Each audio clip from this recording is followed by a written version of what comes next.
Fellow lost souls, wanderers, adventurers and heroes.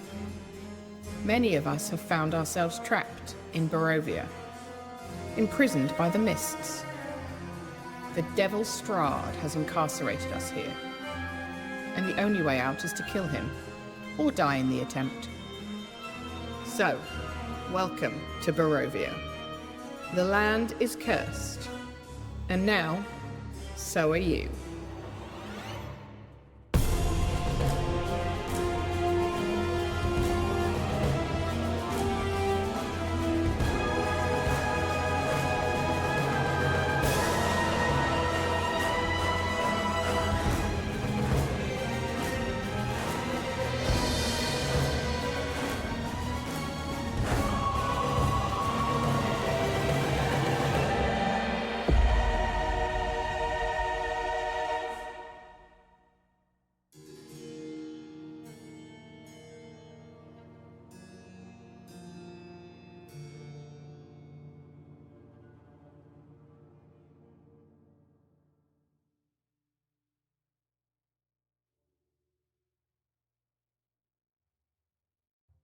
Hello!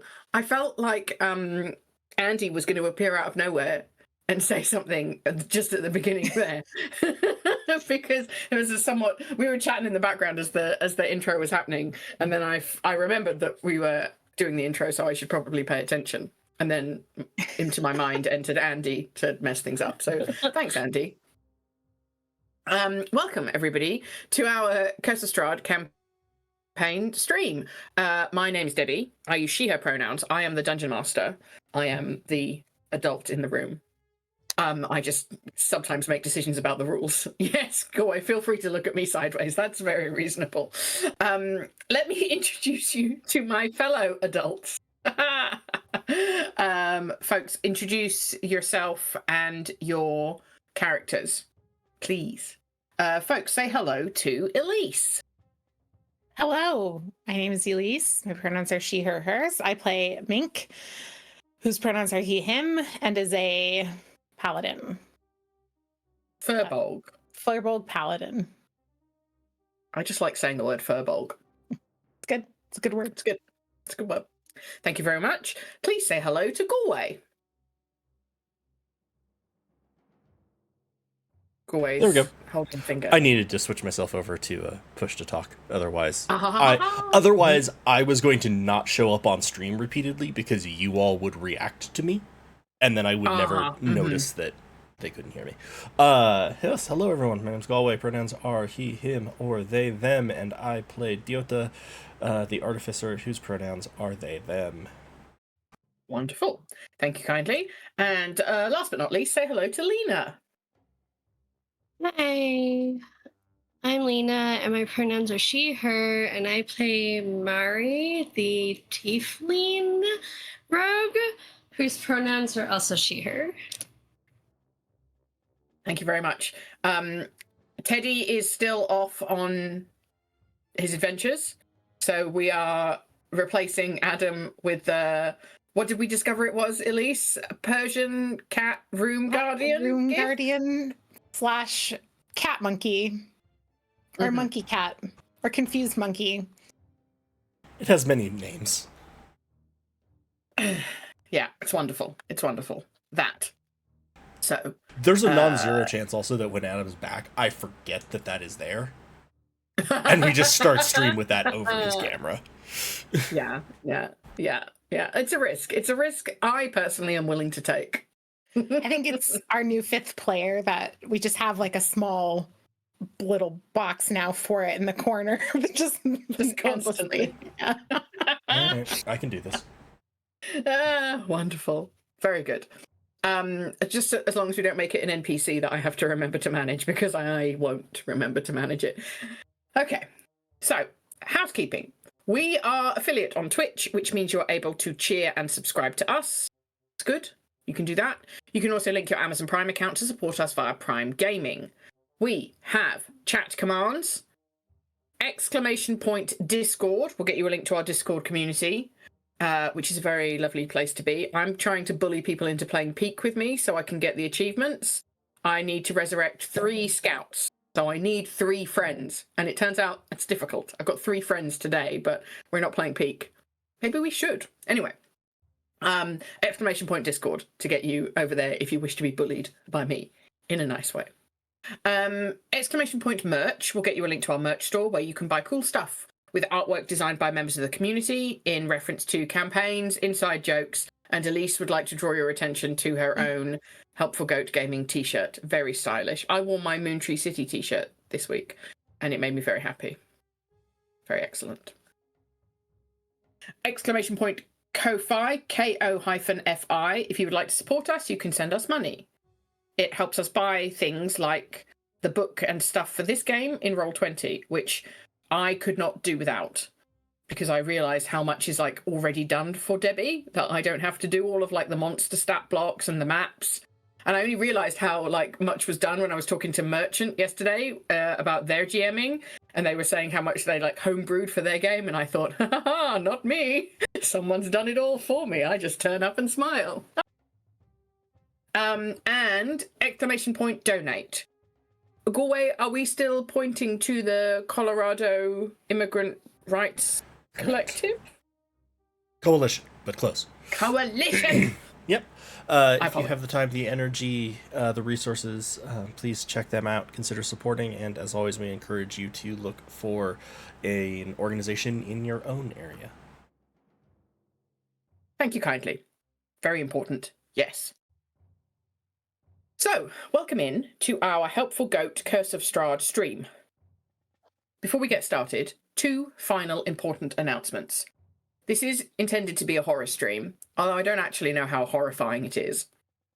But it may not be suitable for everyone because of some of the topics or things that we have on the table as part of this game. So, generally, Barovia is not a nice place. It's full of vampires. Strahd is a fan of non-consensual relationships. He's still pursuing Irina, although she seems to be safe currently in the reconsecrated church. We've got hags doing some non-consensual experiments, which have led to consequences, including but not limited to Izek's arm. We're currently in a fight against some vampire spawn. I think that's about it. But if that doesn't sound good to you, give it a miss. No stress. Take care of yourself.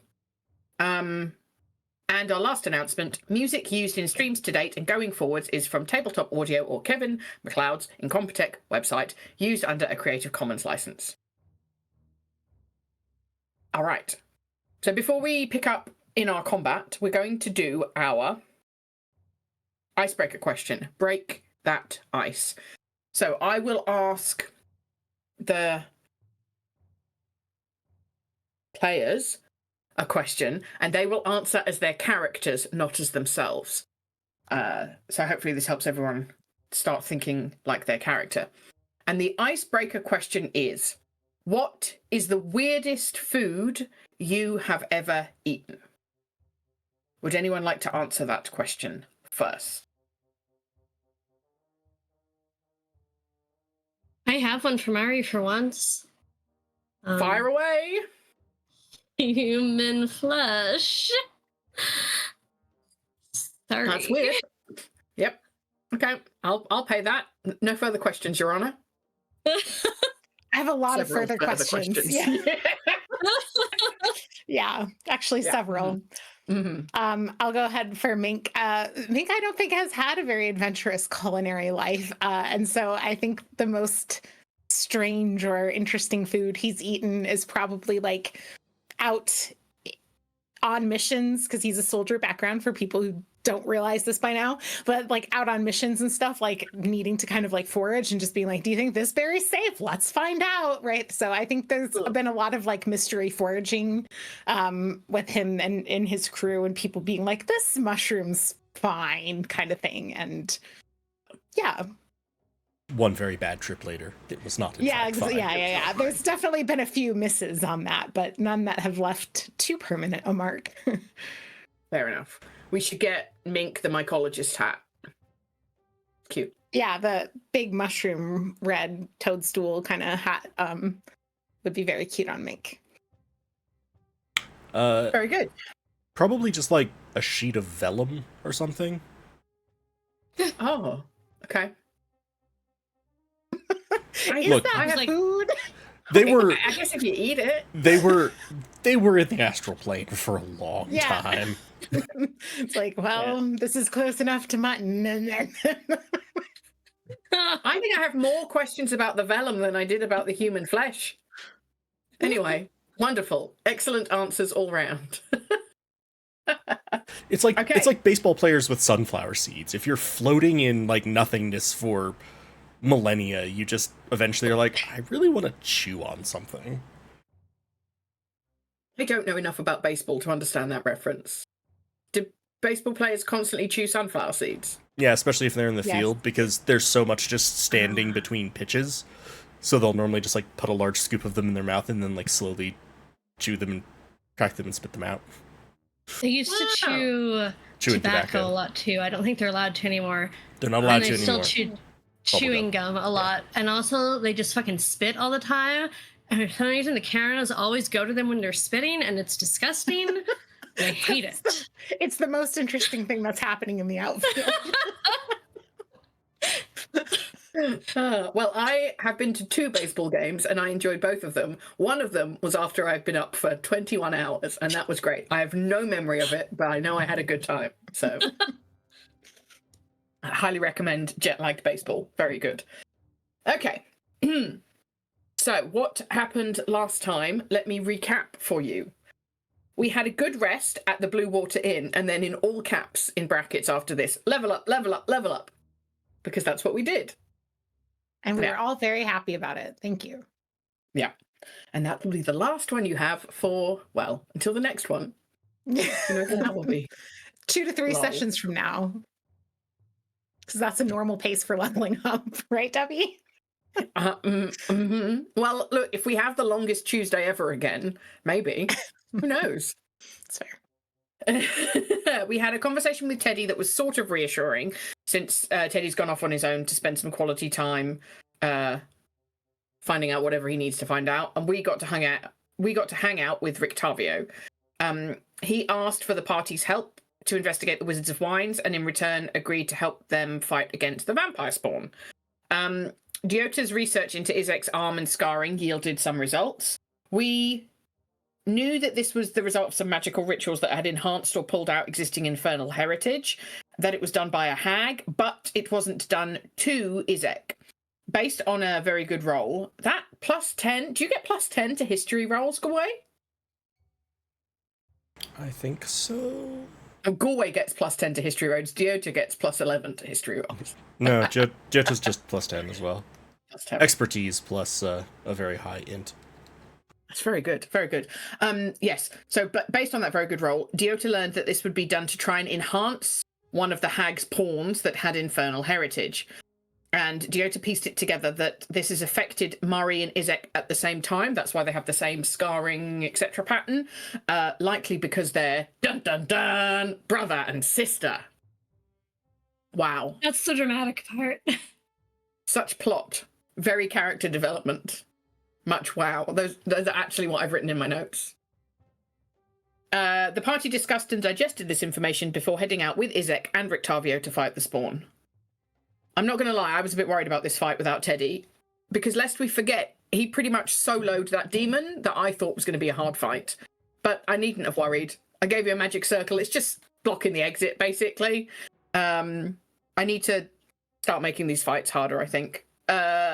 So, sit rep, we have but 3 vampire spawn left. That's 3 of the original 6, so we're halfway through them. 1 is currently held in, is it Levitate? Yep. Outside by Diopter, and 2 are fighting for their lives inside. So, unless we have any questions, we are going to go back to the fight, and it is the spawn's turn. Oh yeah, that's the one outside. Foiling all my plans with good play, team.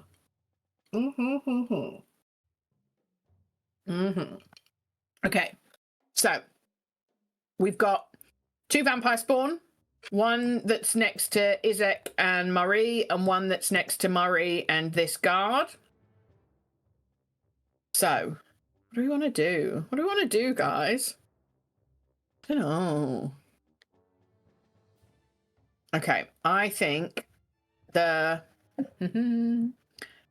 vampire up here, oops, is going to claw at Izek. Oh, I need... Who is someone else running Izek? I don't remember. I am. Yes. It's me. Does a 25 hit Izek? Debbie, did you need me to look at his character sheet to know the answer to that?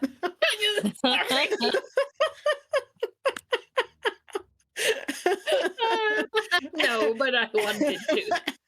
Well, it doesn't. It doesn't hit Izek because I checked and he's got a 27 armor class. Oh, really? Okay, I'm going to assume that hits. Okay.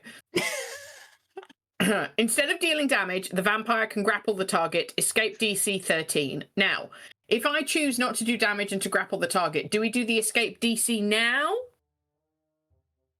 Or later? That would be when I use an action That's to an break action. the grapple. Yeah. All right, then Izek is grappled. And then the vampire spawn will bite. Miss, miss, miss. Does a 25 hit? No, I told you 27. At least don't lie to me. I will go and look up the character sheet. And then one Yeah, of your of course. magic items will explode. Okay, so Izek will take 8 piercing damage and 8 necrotic damage, and his hit point maximum is reduced by 8 points until he finishes a long rest. Okay. Because that was his hit point maximum is reduced by the amount equal to the necrotic damage. Mm-hmm. Oh, and I regain hit points equal to that. Yummo. All right, so this vampire just got a bit healed. Wait, this one has taken radiant damage, so it wouldn't regen at the start of its turn.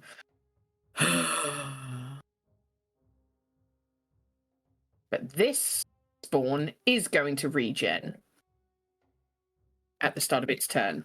So you see that this one has regenerated. Almost all of its wounds that it had have sort of closed over, so it doesn't look anywhere near as hurt as it did before. And the one outside that isn't moving had barely been hurt, and now, oops, that's not right, hasn't been hurt at all. Okay, so it's this vampire spawn's turn. It is going to claw at Murray. Because Murray is distracted making tea, so now is the perfect time. Oh, Perfect crumbs. time. Perfect timing. Does a 7 hit Murray? No. Well, let's try that again. Haha! A natural 20. Does that hit Murray? No. What? Well, that's rude. Okay. I would like you to take 12 slashing damage then, please. Okay. I haven't used my reaction, right? I don't think I have. I don't think there's been any attacks of opportunity. It's I'm gonna use the turn's just started, so you got it back. Okay. I'm gonna use Uncanny Dodge to half that. So take 6.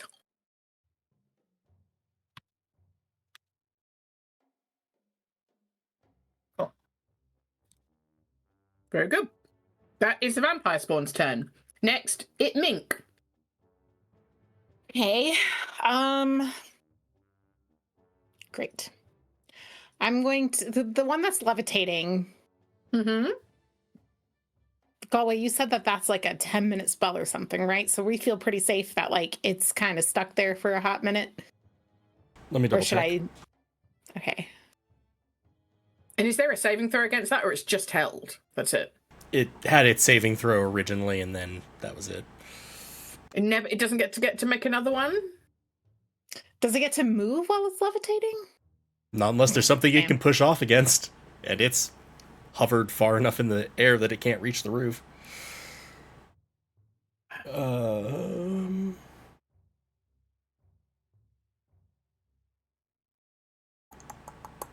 minutes. Okay. In that case, I think Mink's gonna notice like this looks like it's handled, so focus down what's in the room first. So he will come back inside, move over here. This one is grappling Izek, correct. Okay. I will attack it. It's an action, right? Yeah. Okay. I'm gonna go ahead and attack it with my bobber. My morning star. There's the words. I'm here. I'm with it. Here comes my first attack. Which is, I should not have advantage, I don't think. So it's a 16. The vampire's DC is 27. Oh, so... okay. Well, no, that hits. Okay.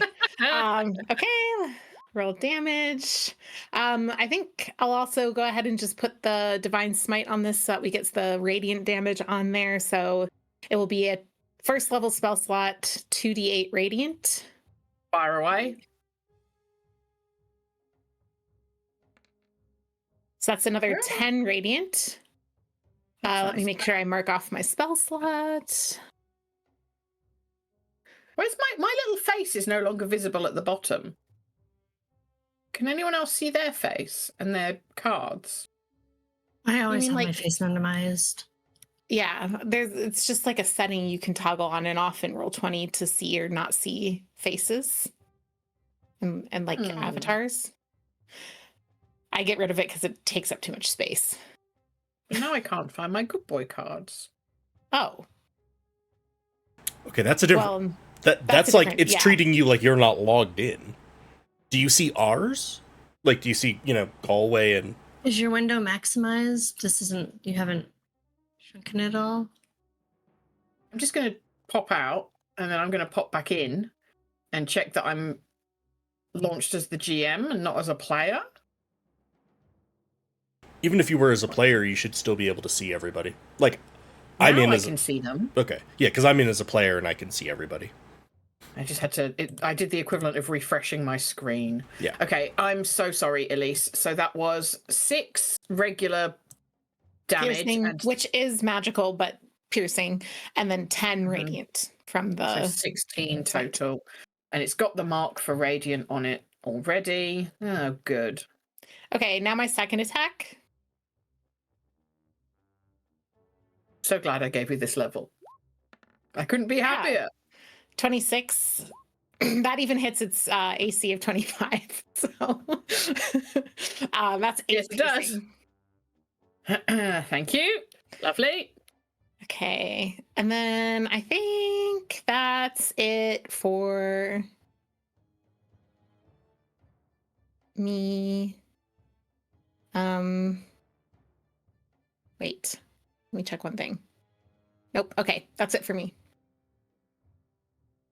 All right. Next up, Diota. I'm gonna scurry up to the front of that. And I am...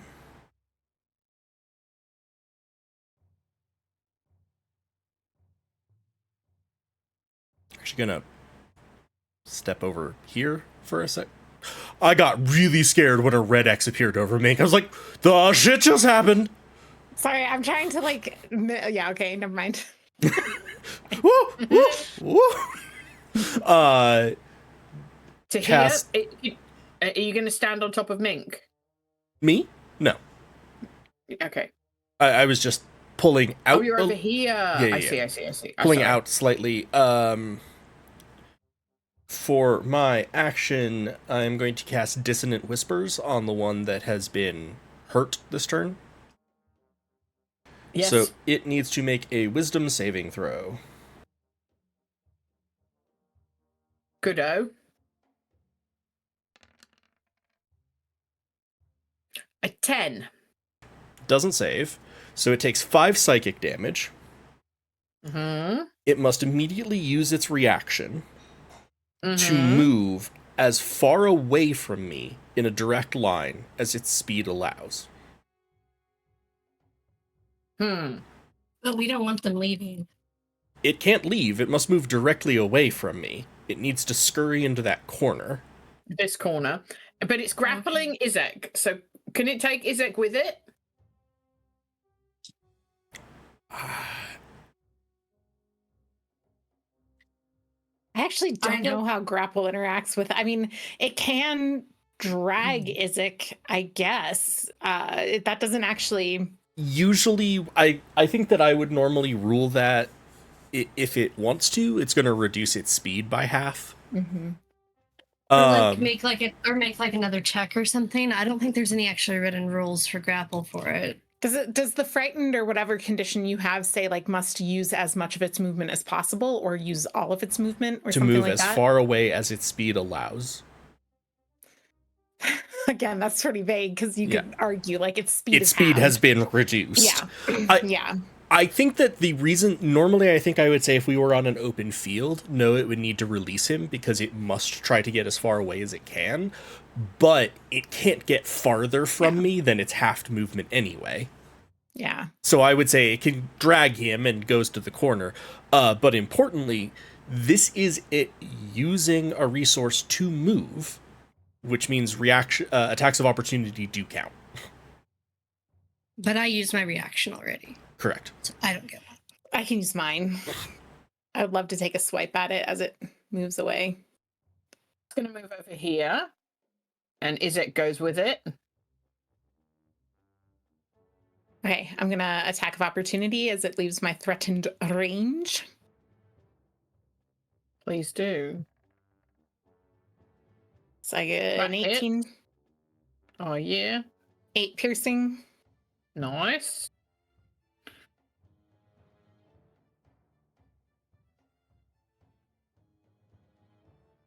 And then with my bonus action, Grabo is going to shoot it in the face.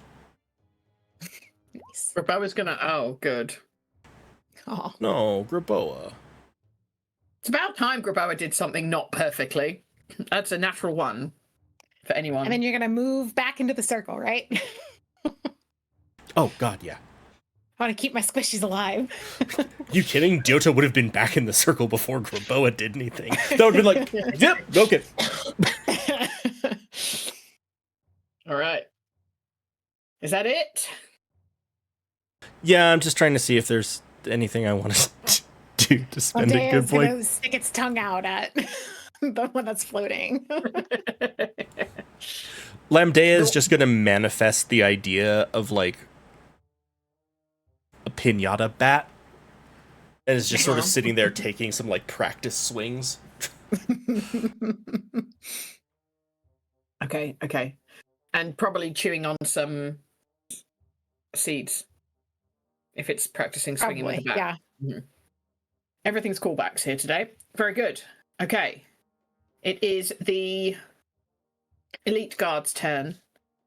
You did two attacks. Sorry, I was just going to help you remember if you wanted. Please do.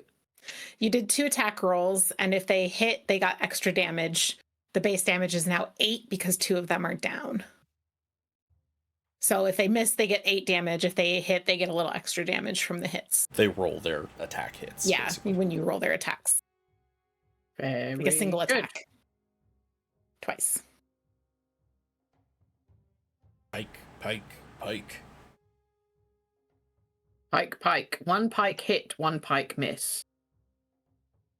I don't remember how much extra damage you did. Maybe you just rolled the damage for the pike? Yeah, just roll the damage for the pike. 1. Nah, you damage. rolled that on the one that missed, so... I didn't. I clicked the first one. It and always rolled displays on the second last one. one. Okay. So 9 damage. All right. Oh, I also probably should move these ones over here so they're actually like near this one. Maybe good enough. 9 damage. Well, this one's dead, so Izek's not grappled anymore. I Nice. guess. Let's go. Focus him down. Poor That was why I tried to make that one run. And this one is not dead yet. That's their turn. Mari. Cool. So since the only one alive still and it hasn't taken radiant damage this turn, Correct. right? But it has Correct. been hurt this turn? Yes. By the elite Okay. guards, yes. Okay. And I'm gonna use a good boy card to do Sacred Flame. Nice. So it needs to make a dexterity saving throw. What is my spell save? What is my spell casting ability for this? How does this? Okay, so the text of the good boy card is you cast a cantrip you don't know, follow the spell's regular rules. That's all it says. Okay. I don't really have a spell casting ability. I'm a rogue, but I do have like a couple of cantrips from being a tiefling, so my spell save DC from that is 14. I would go with that. Okay. So, okay. Dexterity saving throw? Yes, dexterity saving throw. Because, like, Sacred Flame, the rules of the cantrip don't 14. specify that it's wisdom. It's just against your save. And I would just go with, what magic do you have? You're probably going to cast it like that. That way. Did you say it's 14? They beat that. They got a 21. Okay. Do I have any way to reduce that? I don't think I do. I think I only have ways to buff my stuff with my abilities. That's fine. I should have taken a bad boy card when I got that natural 20. Don't mind me. Yes, because you need 28 of them instead of 27 of them. And then I'm going to use my bonus action to do an offhand attack still. It can't be a main hand attack with a bonus action, even though my attack action was... You didn't take an attack action. I know, sorry. My action was a cantrip, but I can use bonus action to attack usually. And I don't think that rule is just based on having attacked. It's not like extra attack. But that's still offhand, right?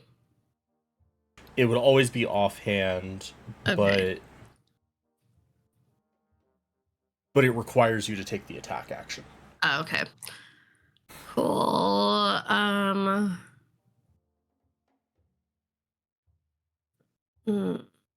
Then I'm gonna use my bonus action to disengage and move back into the circle for now. Nice. Smart. Okay, that's my turn. Very good. Izek. All right. Izek's going to step forward and do a hit. He's going to do a multi-attack with his battle axe, two-handed. Here we go. Here's the first one. 15. Just hits. There's a card on the table. Is that important?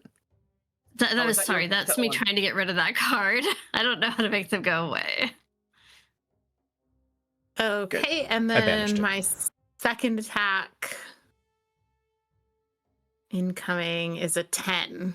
Does not hit. Okay, then just that 10 slashing damage from Done. the Oh, but battle axe. is his weapon magical? I don't think so. Then it's only 5 damage. Nope. Phew. All right. Anything else from Izek? No. His character sheet is very straightforward. You hit a few times. You're done. He's pretty great. He's pretty great. Okay. Do any of you lot look particularly hurt? No. No, not really. Does Izek look a bit hurt? Yes. All right, Octavio's going to cast healing. What's it called? Cure. Fuck. Cure wounds. Cure fuck. Yep. Cure wounds is a touch spell, so he would have to get in range of that spawn to do so. He could loop around the back. Oh yeah, he could loop around the back. Good point. Like there. Yeah. Yeah. So he's gonna squeeze Izek's bottom and cast. He's gonna cast it at, I think, 2nd level. Okay. We cast all of our 4th level spells. We cast one of our 3rd level spells.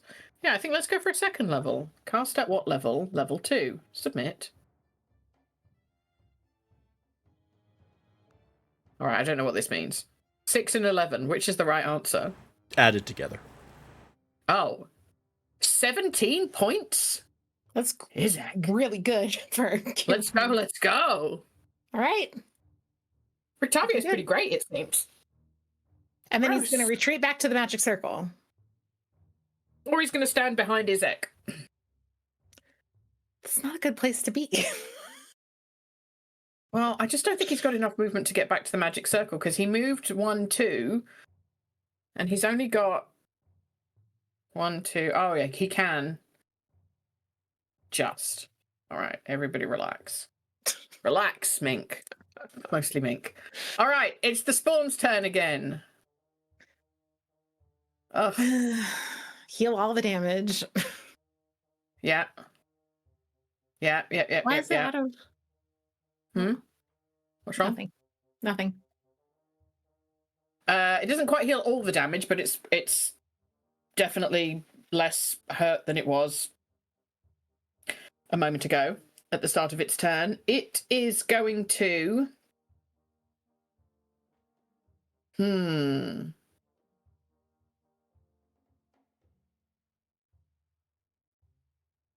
If it was to run for the window...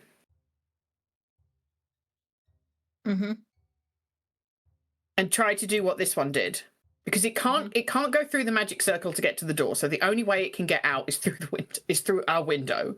Yeah. It's going to take attack of opportunities from Izek, the elite guards, and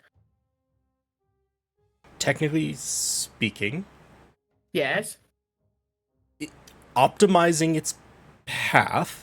Like, I'm trying to do this as efficiently as possible for it. It will take attacks of opportunity from 5 elite guards, Izek, Mink, Graboa, because pikes have reach. So their sphere is 10 feet. So it cannot dodge it can't dodge this one. Yeah. Assuming it takes a northerly course, it will avoid these 2 at least, but that's it. Mink has used his reaction this turn, so it will not provoke. But I think unless I don't know, do reactions reset on rounds or on turns? Because if they reset on rounds at the top of the round, then I do have my your turn. Sure. Then I don't have it. It'll be I think they technically reset at the top of the round, because otherwise you can't have a reaction during, like, on a turn before yours on the first round. I think is how it works. No, because you start with one.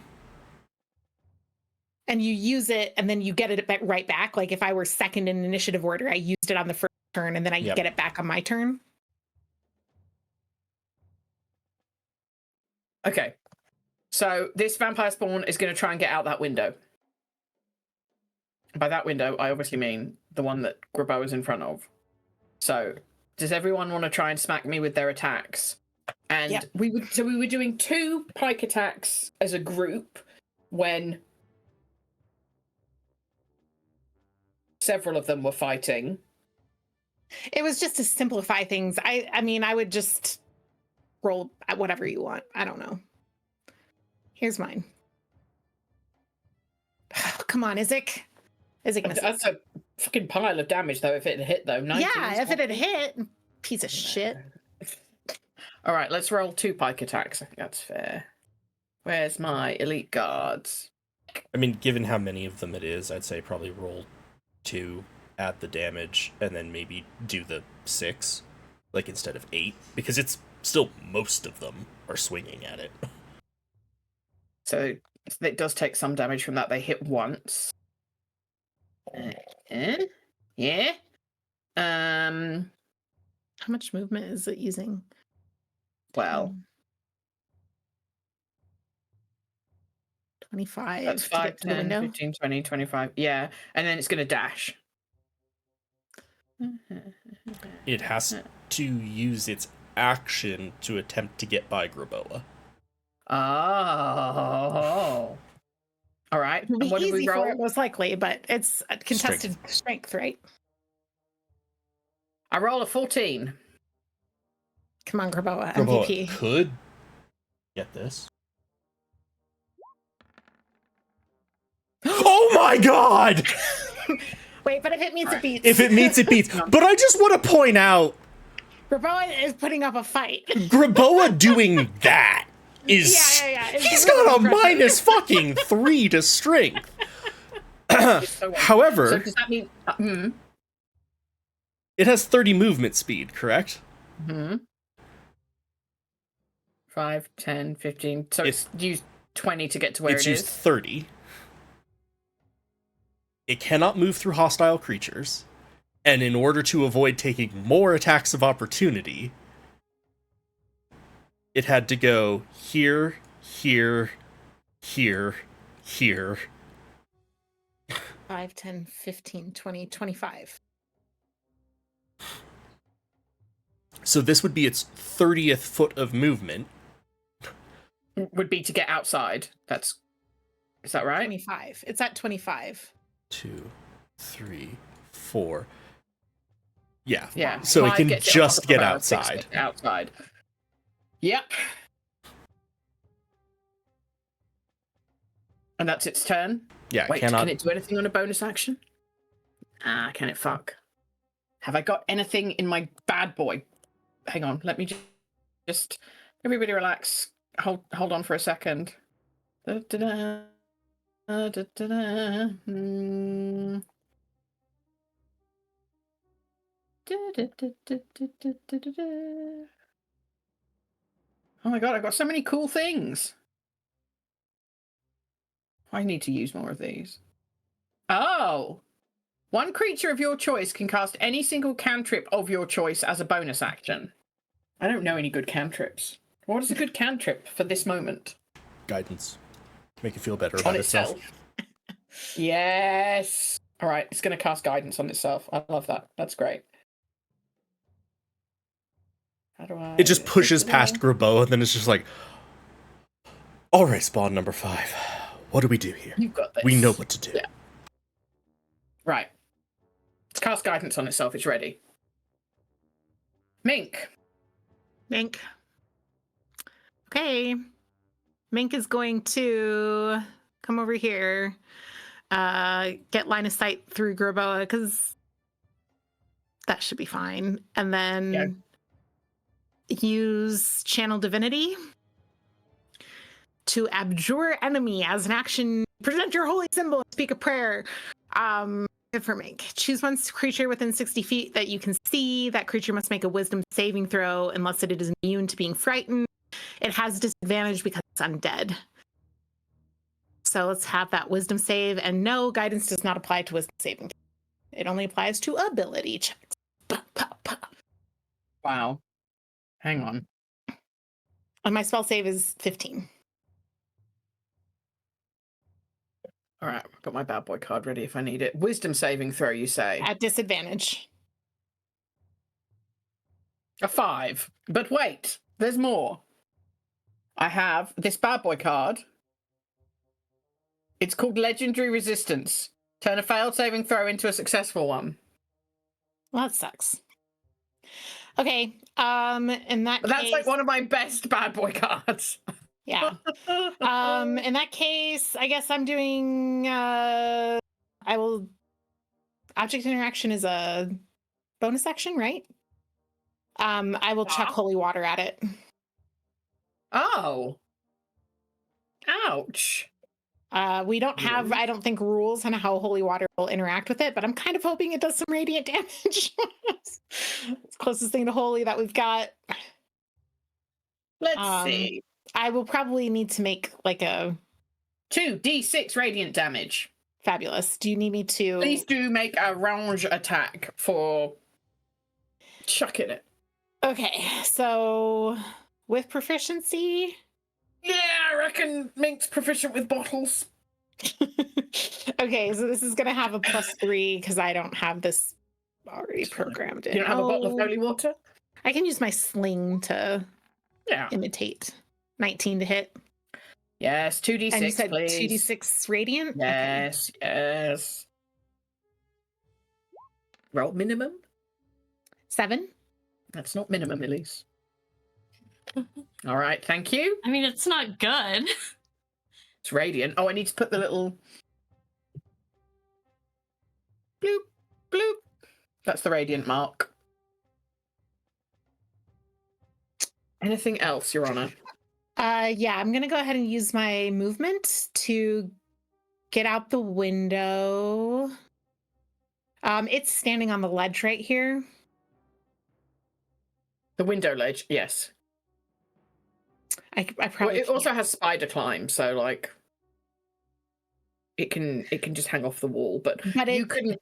Is it? But I guess like can I? I can't share its space right now because, and I don't have an action left to push it because I used my action on my channel divinity. So I don't think you could get out the window.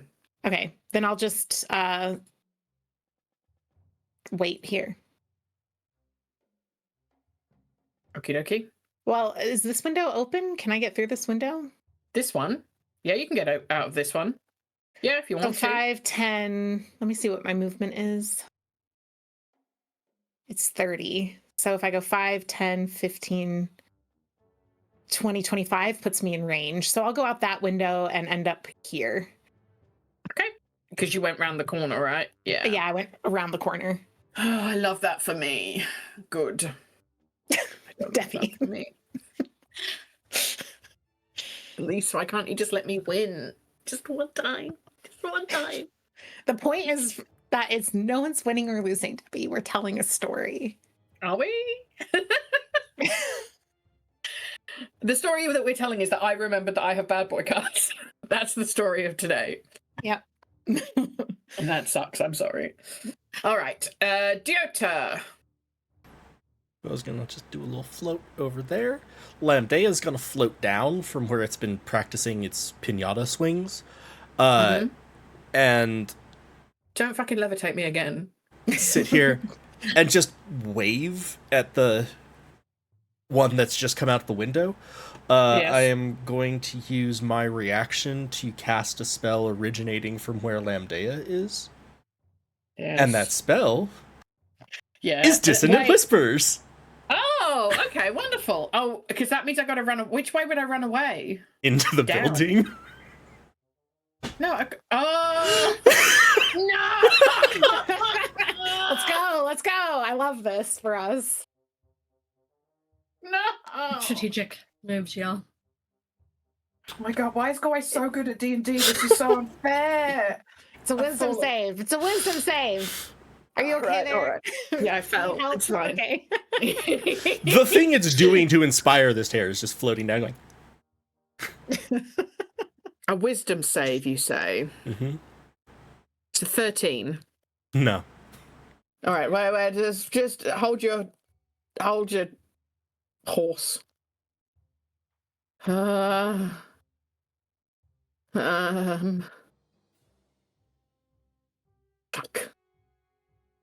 It also has to roll for concentration on guidance.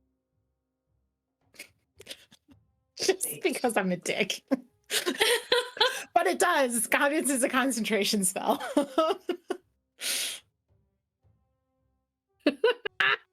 I'm sorry, I've got 26 cards to look at. It takes me a moment. Oh, God in heaven. Sorry, just it has to roll guidance. Can it move back through the window when Graboa is still in the way? Graboa's not in the way. He floated to the side. Ah, got it. He cleared the path. I understand. I'm that asshole. This is- Grabo is in fact going, huh? Huh? Back inside.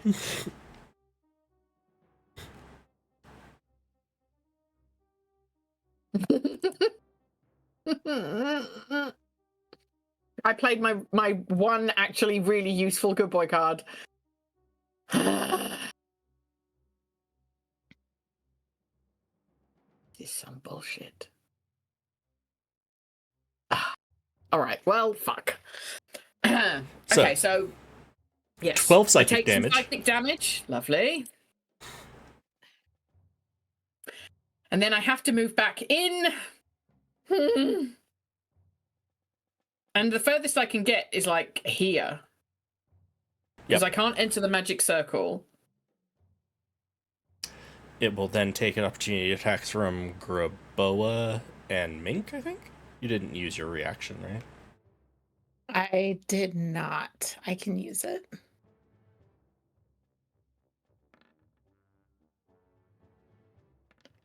Does a 25 hit, Debbie? Debbie does a 25 hit. It's 9 piercing. Great. Oh, Piercing. Graboa. Poor boy. Graboa. Come on. Graboa's having their worst day on record. I think we just need to always take the second number for Graboa. Like, I don't kind of think just that's- flip our mind around on which one is first and second. Yeah, Maybe wouldn't that be from great? right to left. It also took Oh. 12. It also took 12 psychic damage from. Oh, yeah, it should roll for concentration. Let's just say that guidance has dropped. It doesn't. And feel it good was about itself in this anymore. moment that Spawn number 5 thought, maybe I don't. I have don't got this. I don't got this. Shit. Mink is just like popping in and out the windows, climbing around on the ledges, going, God damn it. God, what the fuck? Well. And as my shit, bonus good. action, No, stop it. Graboa is going to try again. Yeah, okay. From there, can Graboa hit from there? No? No. Yeah. No, Graboa can't hit period. That's a natural one, Galway. Does that mean I get a bad boy card? Oh boy. Boise, Idaho. For you to have Can 27 of Graboa them get again. good boy cards? If Graboa can't get good boy cards, I don't think you can get bad boy cards off of Graboa. Well, I think Galway gets good boy cards whenever Galway rolls a 20, so Yeah. Even if it's Graboa, okay. I mean, I suspect that if Graboa got a natural 20, we would be like, good boy card. So Sure, totally. I'd pretend I hadn't made this argument. No, I'm sorry. The argument has now been made. All right. Good. Good. It's okay, Graboa. You've done some good work anyway, buddy. Graboa's done so much good work. They deserve an off day. All right. Well, that's your it's turn. Lemdea's turn to be. And I MVP. guess. Yeah. I was going to say Lemdea Yeah. is actually coming in clutch here. Yeah. Sigh. All right. Elite guards. Here we go. Pike, I guess. Pike. Oh, yes. Oh, we love to see it. All right. Well, one natural 20 and one fuck all. So 8 plus 8. But wait. Which should I double some of that, do we think? No, Now, the damage is already doubled the 5 it's plus. the rolling 5 the plus extra 3. die. Yeah, because you clicked on that one. Great. Good-o. This vampire spawn looks really fucked up. Just for the record. Yeah. I'm delighted about it. Murray, my friend, it's your turn. You're right next to a vampire spawn. Cool. But it can't touch you because you're inside the... Yeah, but I can touch it. Yeah, not in a good way. I'm just doing this so I can see. Sorry. Time I for the know I'm bad here. touch. I'm gonna stab it with Psychic Blade. I assume an 11 doesn't hit. An 11 does not hit. Mm-mm. Okay. I forget, did we play with flanking rules? You have Oh, You advantage. should have advantage. So 26 hits. Then yes. I don't know flanking, which is Neither going to do be I. a problem. But Opposite you're sides. instead of you. Yeah. Okay.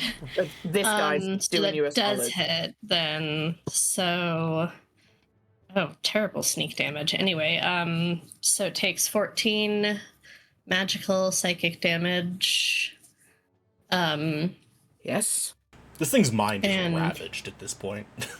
It Second doesn't feel good about attack. itself. Does a 12 hit? Sadly, no. Okay, so that one misses. And that's my turn. Izek? Okay. I can't see without Mink in the room, so I'm just moving him in. Okay. Oh, of course. Sorry, yeah. No worries. Yeah, so Izek's gonna come on over here, flanking as well. He will also have flanking. Hmm. Good. Here comes the multi-attack. That's a 27, a natural 20 for 27. Do I get a good boy card? Because I'm rolling for Izek and we just ruled that it's player, not character. Yeah. Yeah. Yeah, I did think just so. think- I think so, yes. And because you've done me the favour of looking after Izek, so I don't have to. So I have to reward the good roll. Yeah, take a good boy card and tell me I how will. Izek murders this poor, traumatized vampire spawn. I mean, I think for Izek, it's just, yeah, swig of whatever wine or whatever he's got on him, and then the two-handed puts it away, puts both hands on the battle axe, and just chops this thing's head off. He still has an attack, but there's nothing here to attack, and I feel like Izek. He can attack this okay, wooden box Dex. if he wants. Yeah, he just smashes the box because he's angry at the life. I mean, we still have the boy outside. I just don't think Izek is going to be the. Well, I mean, I've been doing it with Mink. The dance around on the windows sills, the ledges and No. shit. No, I don't think that's his way. Okay. In which case, he will start heading downstairs so that he can be on the ground to help with whatever's going on outside. Okay, he absolutely can do that. The question is, does everybody in the room not know what's going on outside the room? That the vampire spawn that's outside is suspended? Because I know that we know, but do the people in the room know? Is that a fair question, or am I being a dick? How big are the windows? Can we see through the windows? I think that also, especially as the last one inside went down, Giota would probably call out that the last one is trapped just hovering up there-ish. Yeah.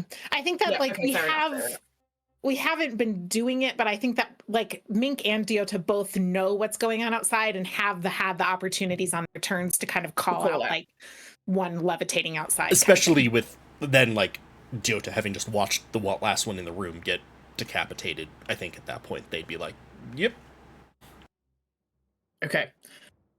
By all means, you may move outside. Would we like to just move out? Would you de-levitate it? Yeah, so talk me through what you would like to do, because you've got at least some minutes left before the spell ends. Oh, we have 9. We probably still got 9 minutes. Yeah, more than 9. It's 9 and a going half. to die. But we would probably try to question it, right? Before we killed it? About what the fuck Strahd was doing? Or do we not care? I guess we can, sure. Just quickly, it's 'cause we only have levitating. 9.5 minutes. So I think the only thing we can really do here is get close to it. Once we're close to it, it can attack us. But we could try to get enough people near it that we could bind it up with taking rope, tie it up with taking minimal damage to ourselves as best as possible. And then bring it inside and interrogate it.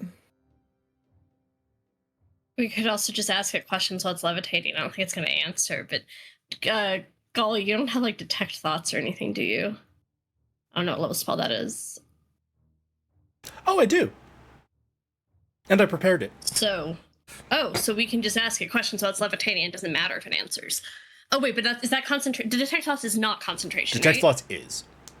Oh, never mind then. So I would lose my levitate. Yeah. So, do you want to go with Mink's suggestion of tying it up then? Yeah. Can you move it while it's levitating, care. or is it just that it's I can't there? move it like side to side, but I can move it up and down. So we can like lower it to just So, like- within range, grapple it, tie it, and then Or I could stop just to levitate. leave it floating there and we can lasso it first.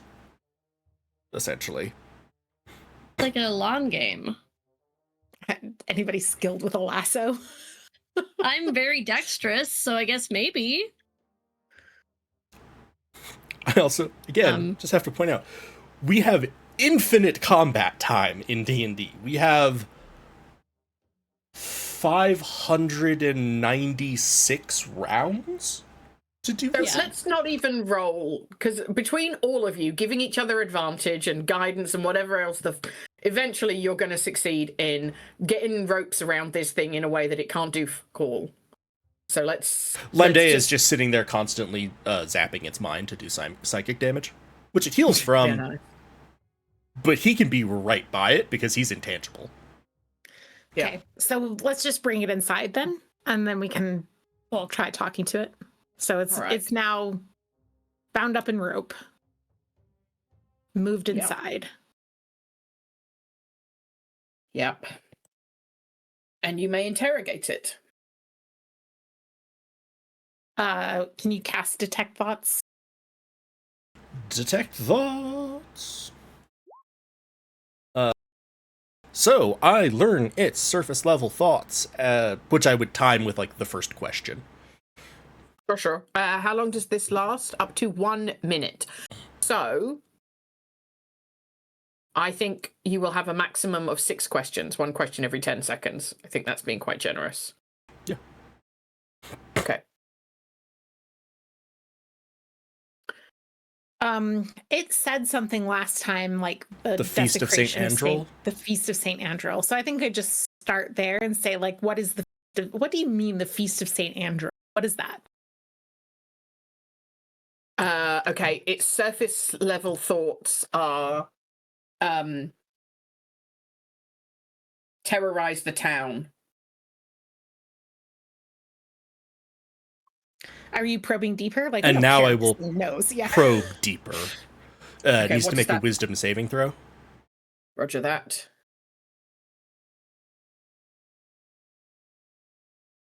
I got a 14. That does not beat. Go away. It got very close. So now I know its reasoning, its emotional state, and something that looms large in its mind. Okay. They were here not to fight these adventurers, but to to attack, to split up and attack townspeople.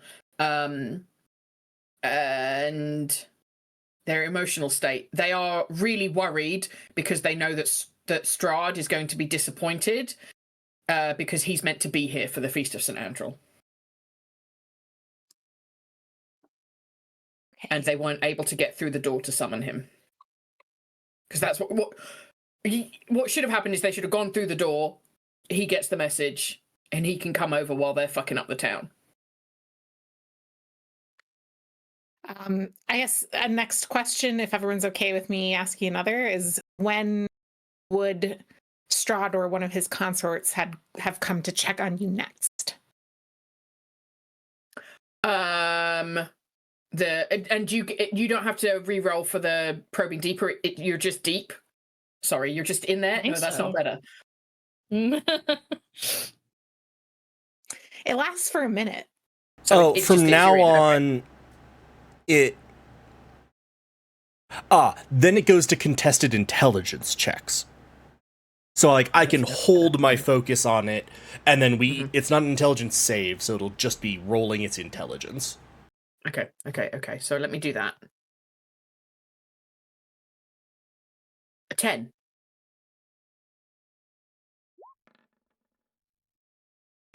$14. Okay. So you get its surface levels thoughts, which are like they wouldn't need to. And then no one has been to check on them since they were dropped off here. And the Feast of St. Andrew was meant to happen tomorrow. So there would have been no further check-in required. There would have been no check-in required. It's just happening tomorrow. And you know that tomorrow is the Festival of the Blazing Sun. So that would have been really well timed. Mm-hmm. Okay. I'll look at my compatriots and just kind of like, yeah, I think that's it. Any other questions y'all have? I guess, like, why? Like, is it just to fuck up, like, the only bastion of resistance against Strahd, or is there a deeper, more important reason that Strahd was coming here? All right, let's have another. Do we need to do another intelligence school way? Yep. Basically, we'll just do one for each of the questions. Yes. I rolled a 5. I literally can't roll lower than a 5, so.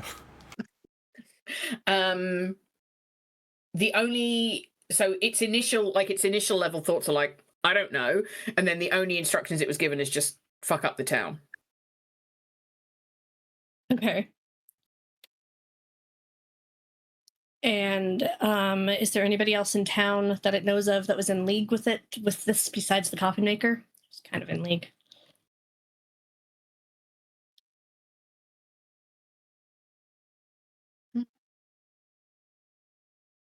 I rolled a 14. Come on. The spell ends.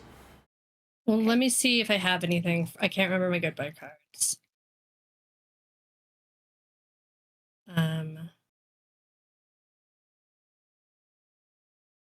No, I just have Constitution.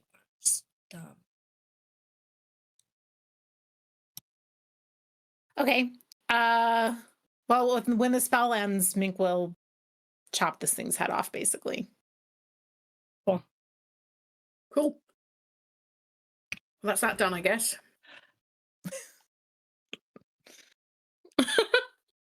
Good job, everyone. You're so disappointed. Debbie, remember that good preparation makes even difficult fights possible. Mm-hmm. We worked hard to prepare for this fight. It wasn't easy. And we burned through a lot of resources. We used a lot of good board cards and stuff. We used holy water. Like, we had to stay on top. I need to mark that off my thing. And the good news is that now you don't have to fight Strahd today. Ever. No, Ever today.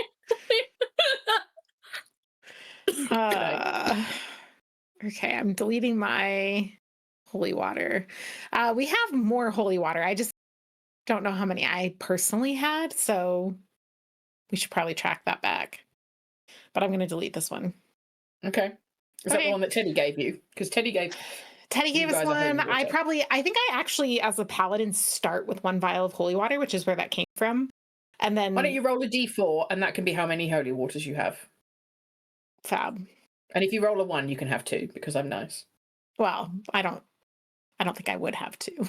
But or whoops, I rolled 2d4. Ignore those. I'll roll one more. So you can have 3. You can have 3 vials of between the group of us. Yeah, whatever. Because I know, like, because you can make it, like, and Teddy can make it, can't he? Just from being God boy. It just takes a little bit of time. God boy. Okay, I'm gonna put one in my inventory because I feel like I let's need just all put damage. one. Yeah. Does Teddy get God boy cards? Yeah, Teddy and Mink get God boy cards. I need to make a whole new deck for that. Okay. All right. Nice. Good job, everyone. Good fight. Very good. Yes, you're right, Mink. Very good, Mink. Elise. Strategizations. All right. I think this is a good time for us to take a break since we finished that fight. And then when we get back, you can loot the bodies for alchemy ingredients and decide what you want to do with the rest of your day. Sounds very good. We will All right, be see you back in a soon, few, everybody. everyone.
Hello, everybody. Welcome back to Curse of Strahd with Helpful Goat.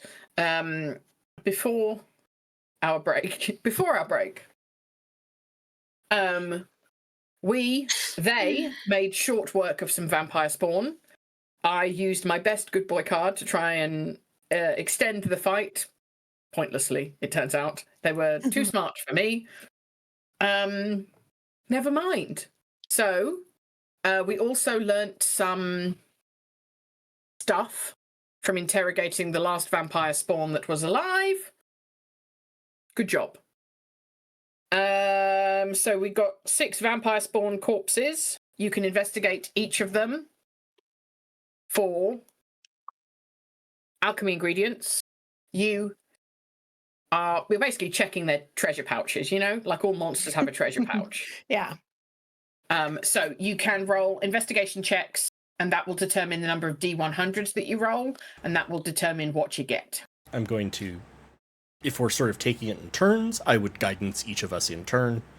So everyone. I was just going to constantly be giving the help action to Diota. Yeah, okay. Right. You have the highest, whatever skill thing. Just standing over Diota's shoulder, right? Going, "What about that?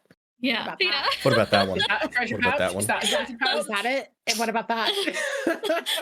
That's helping. 26. Very good. Do you want to roll them all and then we'll top up the D100s and just do that as a blast? Sure. So so I'm doing it 6 times total? So yes, 5 more times. Yeah.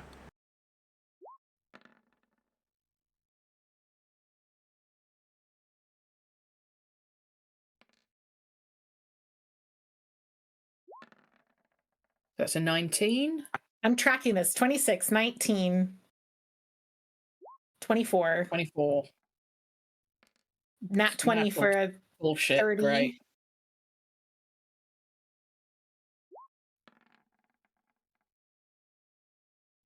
$26, 30. 30.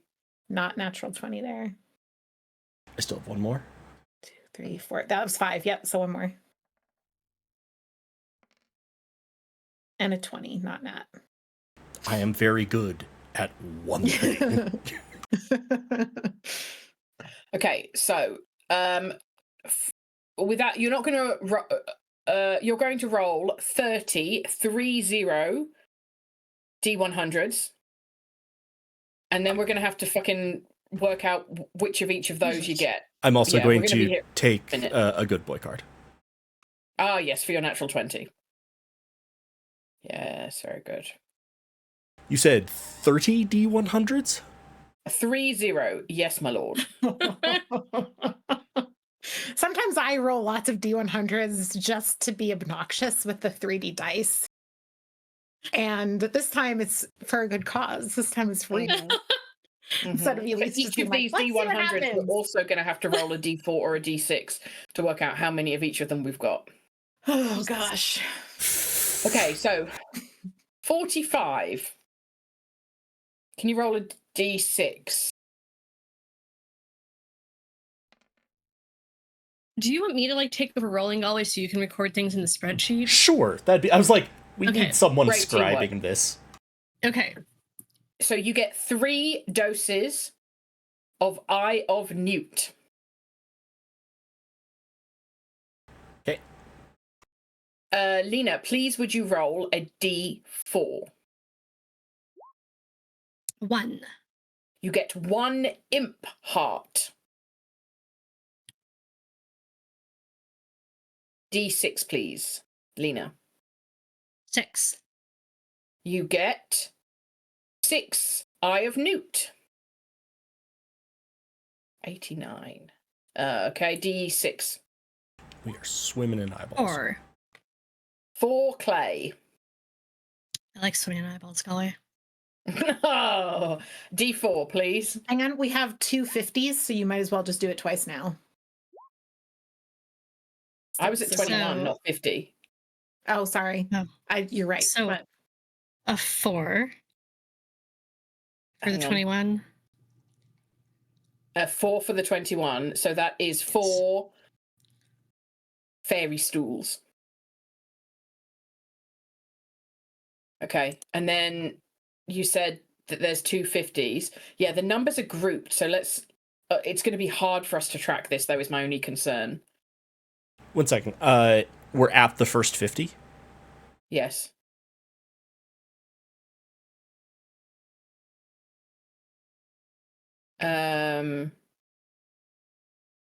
Anything between 47 and 52 is the same thing.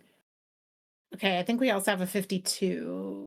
Did I see You that? do. You've got 48. So that's 4 of this same number. Okay, so roll 4 d6s, please, Lena. A 3, a 5, a 3, and a 1. 12. Frog's breath. Another d6, Lena. 4. 4 snail hearts. Roll another d6 again, because the 97 is also snail hearts. 3. 3 more snail hearts. 73. Anything between 71 and 80 is the same number. So 73, 78, 80, 79. So 4 d6s. 18. Bat guano.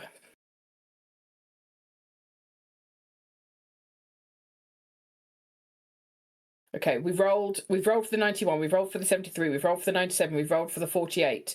We've not rolled for the 53. D6. 3. 3 mist fungus. M-I-S-T.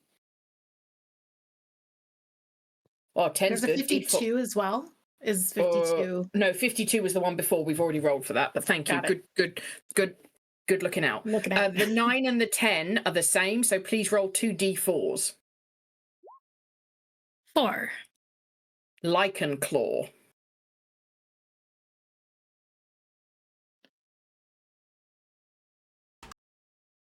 $78 we've rolled for, 79 we've rolled for, 24 is a d4.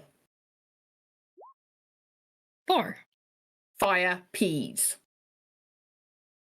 Delicious. We've rolled for the 50. Did we roll for the 42? I don't think so. No. So that's going to be a d6. 5. Eye of Newt. We've rolled already for the 9. We've rolled for the 18. 13, d4. 2. Zombie glands. Saucy. We rolled the 89 and the 88, I think. 39 is d4. 1. Crawler mucus. Yeah, sounds good, doesn't it? 23 is a d4. 2. More fairy stool. Did we roll for the 56? I don't think so. D6. 4. 4 mist fungus. 16 will be a d4. We have 2 of them. 2d4. So 2 d4s. Thank you. 7. Basilisk phlegm. Yuck, phlegm. We did roll for the 52. I think we rolled for the 90. So 63 is the last one. D6. 1. Toad egg. Cool. And to reward your natural 20, you also find 1 angel feather. Ooh. We have so much stuff now. So much stuff. We should try to remember to do things with it in between sessions. Okay, so you have defeated the spawn, saved the town, and uncovered a plot by Strahd for something called the Feast of St. Andrel, where he was going to come to town and fuss. That's probably why Murray, you were recommended to leave. So what do you want to do now? So, okay, wait a minute. Now, I know that was just kind of GM to player over the table, but the Hags knew that this was going to happen and told Mari, like, leave because Well, you'll probably die. that's not what they told me. They told me... Right. They didn't tell me the Feast of St. Andrew was going to happen. They told me... But could we piece this together? Because it does sound like this was what we were meant to piece together, is that the Hags were to get out of town around for the Feast of St. Andrew. Yes. Yeah. Definitely based on what they told me, it would seem like... Well, okay. So based on what they told me, it seems like they... Jesus Christ, I say hag a lot. Weird that, if I'm remembering correctly, they might not know why Strahd's people were in town, or they didn't sound like they knew why. They just knew that they were and that it was bad and I should leave. Okay. So they didn't specify like a timeline of be out by blah. No, they just thought I should leave right away. I think they were pretty insistent that it was a very soon leave. Yeah. Yeah. All right. I think, could we kind of regather, like, we need to kind of get the elite guard gone, report back to, I guess, okay, in character. In the room, we've killed the last vampire spawn. That's where we've looted bodies. Isaac and Rictavio and the guards are still standing there. So Mink is going to look around and then look at Isaac and be like, what are you, can you handle reporting back to the burgomaster? Do we need to go back and talk to him for any reason? Is he going to pay us for this different than he paid us for the other thing? Let me go get him. You stay here and investigate these bodies. I'll go get him. No problem. Fair. Okay, so it's, yeah. So he's going to fuck off and he comes back after you've pulled out all of the... Hopefully the elite guard can clear out too. They're going to take their dead buddies and the one that's a bit injured and... Yeah. Okay, and then I'll turn to Rictavio and be like, listen, the burgomaster is about to show up. I don't know how keen you are on being here for that. Yeah, I'm just a carnival man. Yeah, we'll probably see you back at the inn. The inn? All right. And he whistles a jaunty tune as he's wandering away. Cool. So for a minute, it's just us. Yeah, for the minute, it's just you. So if you want to have a conversation that's just you for a moment, you have a bit of time. Deota, Mari, everyone okay? Yeah, so we're done now, right? It's only like 12:15. We're leave. We can still get on the road, get going, get the fuck out of this town. Yeah. Catch up with Teddy maybe after the Wizards of Wine. We're being efficient. Oh, wait, no, you're mad at Teddy. No, it's not. Anyway. Okay. We were going to escort Rictavio on the way, right? We're going to do that. Okay. So I agree. I think that's a great plan. We should get out of town now before tomorrow's feast. Thingy, whatever. Not feast. That's the bad one. Festival. Is there a good one? Good point. I think we just try and slip out. Do we know if there's some safe place to stay or camp half a day's ride from here? How far is it to the Wizards of Wine from here? I have a map, but it doesn't have timings. Because I know, it's really annoying, isn't it? It's almost like someone did that deliberately. Travel table. All right, from Valakai to Wizards of Wine? Is that on the map? Hold on. I'm having to do maths because it's broken down. It's A to B and then B to C and C to D. So, quarter of a day? Oh. Half a day. So we can make it today. No, 3/4 of a day plus half a day. A day and a quarter. So what's a quarter of a day away? Something. Cool. So I would also say that it seems pretty likely that we could also touch base with Rictavio and do we want to ask Isaac if he would like to accompany us? Yeah. Right. I was thinking just to the Wizards of Wine because we don't want an NPC that we have to feed and remember to take care of. But He seems to be pretty good just, at watering himself. maybe. That's a word for it. But yeah, just so I can learn a little more about my family. I guess my blood family. It's weird. Yeah, Um, I think that's great. And we're not telling your aunts no. about Isaac for now. No, Okay. because we don't think we don't need to. I was just gonna try to get information from them to see what's going on, but Deota figured it all out. And also you did point out that they might not really like. I'm not sure that's true, but we don't have to test it. Yeah. Yeah, let's not test it for now. Okay, cool. So we can. Do you think maybe this is a question for Octavia for later? But there's also the possibility, depending on how far things are away, once we talk to Octavio, we could stay until like pre-dawn tomorrow and leave for the festival, try and get out the gates like 6 a.m., 5 a.m. But the gates are locked overnight, aren't they? Yes. So like first thing, okay, I was probably not going to be. Probably He seems really big about mandatory attendance. Another night here. I don't want. Okay. They're just gonna try to suck us into more of their bullshit, but not tell us anything. Yeah. It's camping on the road just seems bad too, but okay. It is, but if we stay on the road, it's safer. We've done it. We did it on our way here, and it went mostly okay. Yeah.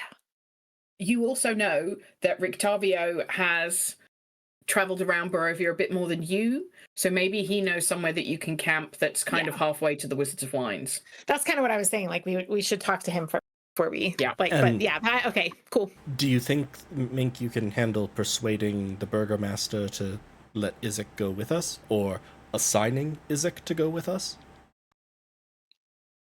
Persuading is an interesting. Actually, I'm quite persuasive. I forgot about that. I thought that Marie was really charismatic. Yeah, I can back you up. I'm really charismatic. Okay, well, I have a +7 to persuasion for some reason, so sure, I'll give it a go as long as I don't have to lie. It seems like the wine is one of the lifebloods of this town, and if their supply is threatened, it might be good if the Burgomaster was seen doing something about it. Yeah, I agree. That's a great point.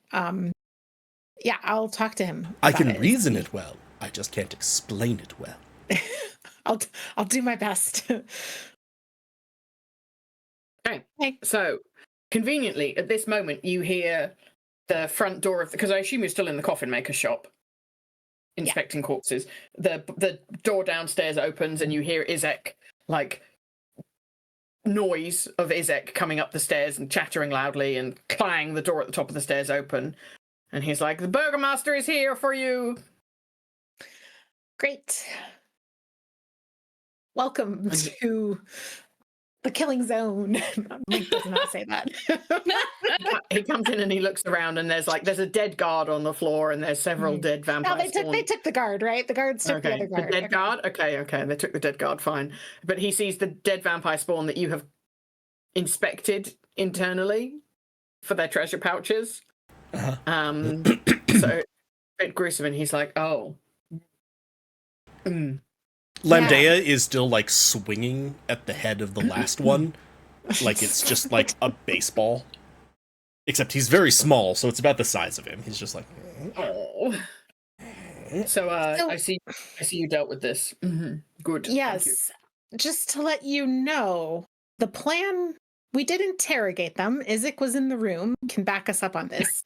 The plan was for these 6 spawn to summon the devil and from the inside, terrorize the whole town and just wreak havoc on Valakai, with the devil himself arriving to enjoy the feast. They were calling it a feast, and it was going to be tomorrow during the festival. So I just want you to understand that's yeah. Well, thank you. I mean, it seems enormously unlikely because all is well in Valakai. So, that's not going to happen. The devil's not going to come here. But thank you for dealing with the spawn. And he gives you a sack of gold to you. Great.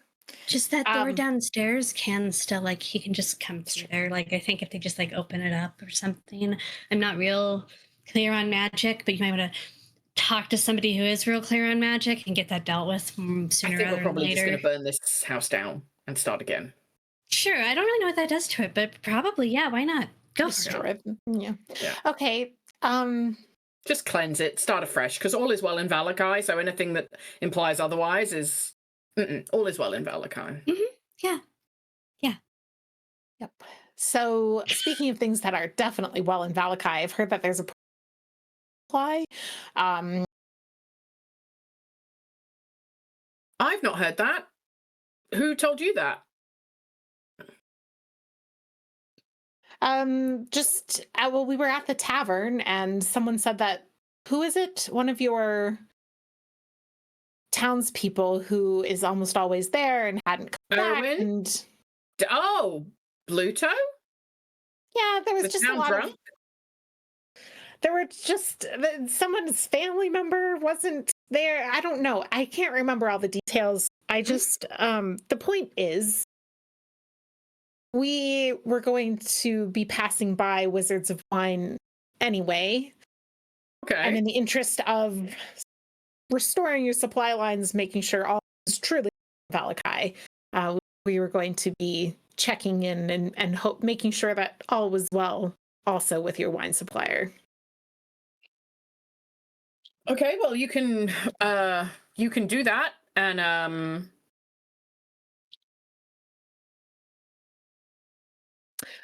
yeah, I bring it up mainly because we were hoping. Yeah, it's like Aowen. I was like, "Who's Aowen?" Sorry, we're having a chat in our DMs, comparing our notes to make sure that we all know what's going on. Spelling is hard. Don't worry about it.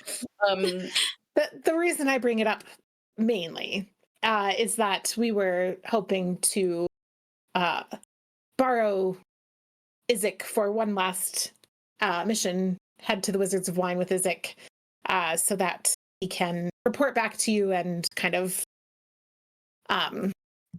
let you know how things go, and that reestablish those supply lines for the good of the people of Valakai. Of course, because all is well in Valakai, so of course. I cannot spare Izek because tomorrow is the festival and he will be needed here to make sure that all remains well in Valakai. Because, sometimes people get a little high-spirited in the festivals. So our chief of the town guard needs to be here for that festival. But if you want to go after the festival tomorrow, then we can talk about it. But all is well in Valakai, and it can't unwell itself, right? So yeah, true. But high-spirited folks during a festival, it's just a little too well, But think, sir, how all is well in Valakai, but all is not well in Barovia. I'm sure you can agree. But we're in Valakai, so... but the Wizards of Wines isn't. And while all, I'm sure, will remain well in Valakai, I think you could agree that high-spirited, intoxicated festival-goers are probably less difficult to deal with within the wellness of Valakai than angry and forcedly sober festival-goers.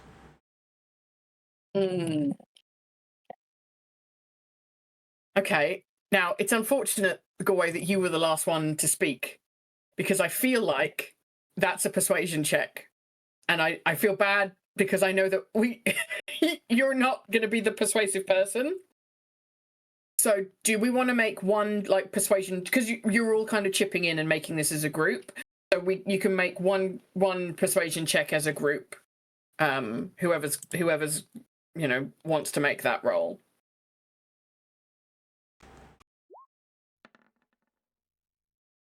yeah, not nat 20 from me. but So, what's his name? Fucking Vargas.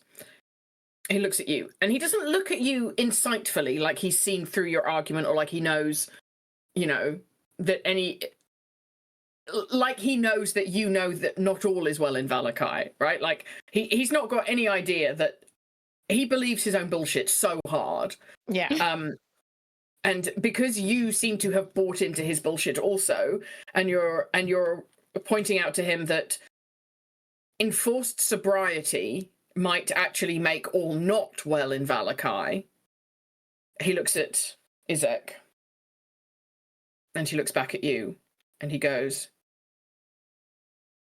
okay, you can take him to the Wizards of Wines, but he must be back in 5 days. We plan to head immediately there and straight there, and then straight back. yes, and assuming that we can bring this little bit of Valakai with us, I'm sure we will quickly make things well. I'm certain, yes. So are you planning to go immediately or wait and go after the festival tomorrow? Immediately. Immediately, We I want to believe. make sure you get wine as soon as possible. Okay. Well, fine then. Well, you've been paid for this task, so you have my leave to depart Valakai today. Obviously, if you stay tonight, then you have to stay for the festival. But if you're going to go right now, then I guess I have to let you go. We appreciate You're your so gracious. beneficence. And he nods. Like you can see, like he's kind of expecting you all to bow. Giota will somewhat perfunctorily bow. And he looks at the other two of you. Mink will do an old military salute. Yeah, sure, I'll bow. Well, good day. I will see you all in 5 days when you return. And he fucks off. Sure. Ready for a And road trip Izek's to a like, winery, Izek? Ooh, road trip! Okay, It's good all right. because my wine supply is running low. I have only like a few bottles left. Yeah, I think everybody. That'll get you through about half a day. Yeah, exactly. Okay, let's head to the inn. We'll collect our things. I will cast Find Steed and turn Skunk into a fey creature for this time. Wow. Wow. I think it's a ritual cast, but it's like an hour, so As you're interrogating Rictavio, you can do that. Sure. Interrogating is not the right word. Discussing with. Holy moly. okay, cool. Then we're even just like 10 minutes to regular cast it, which still would take some time. But yeah. Okay, regardless, let's head back to the inn. All right. Back to the inn. Okay.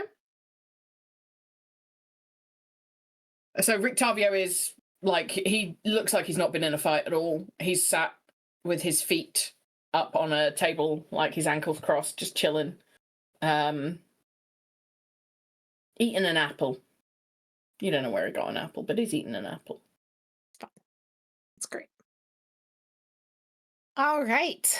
Well, we'll sit down at the table. You ready to pretty much go? As soon as you are. Okay. Do you have an idea of how far it is to the Wizards of Wine, and if it's further than half a day, where we're going to sleep tonight to be as safe as possible? All right, so it's just past noon here. It's probably like a little after it's very early afternoon. I think it's probably about a day and a quarter, a day and a half to the Wizards of Wines, roughly.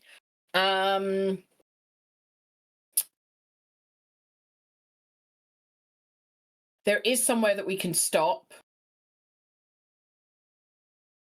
It's a little bit out of the way, and it's probably like 3/4 of a day's travel, but it is.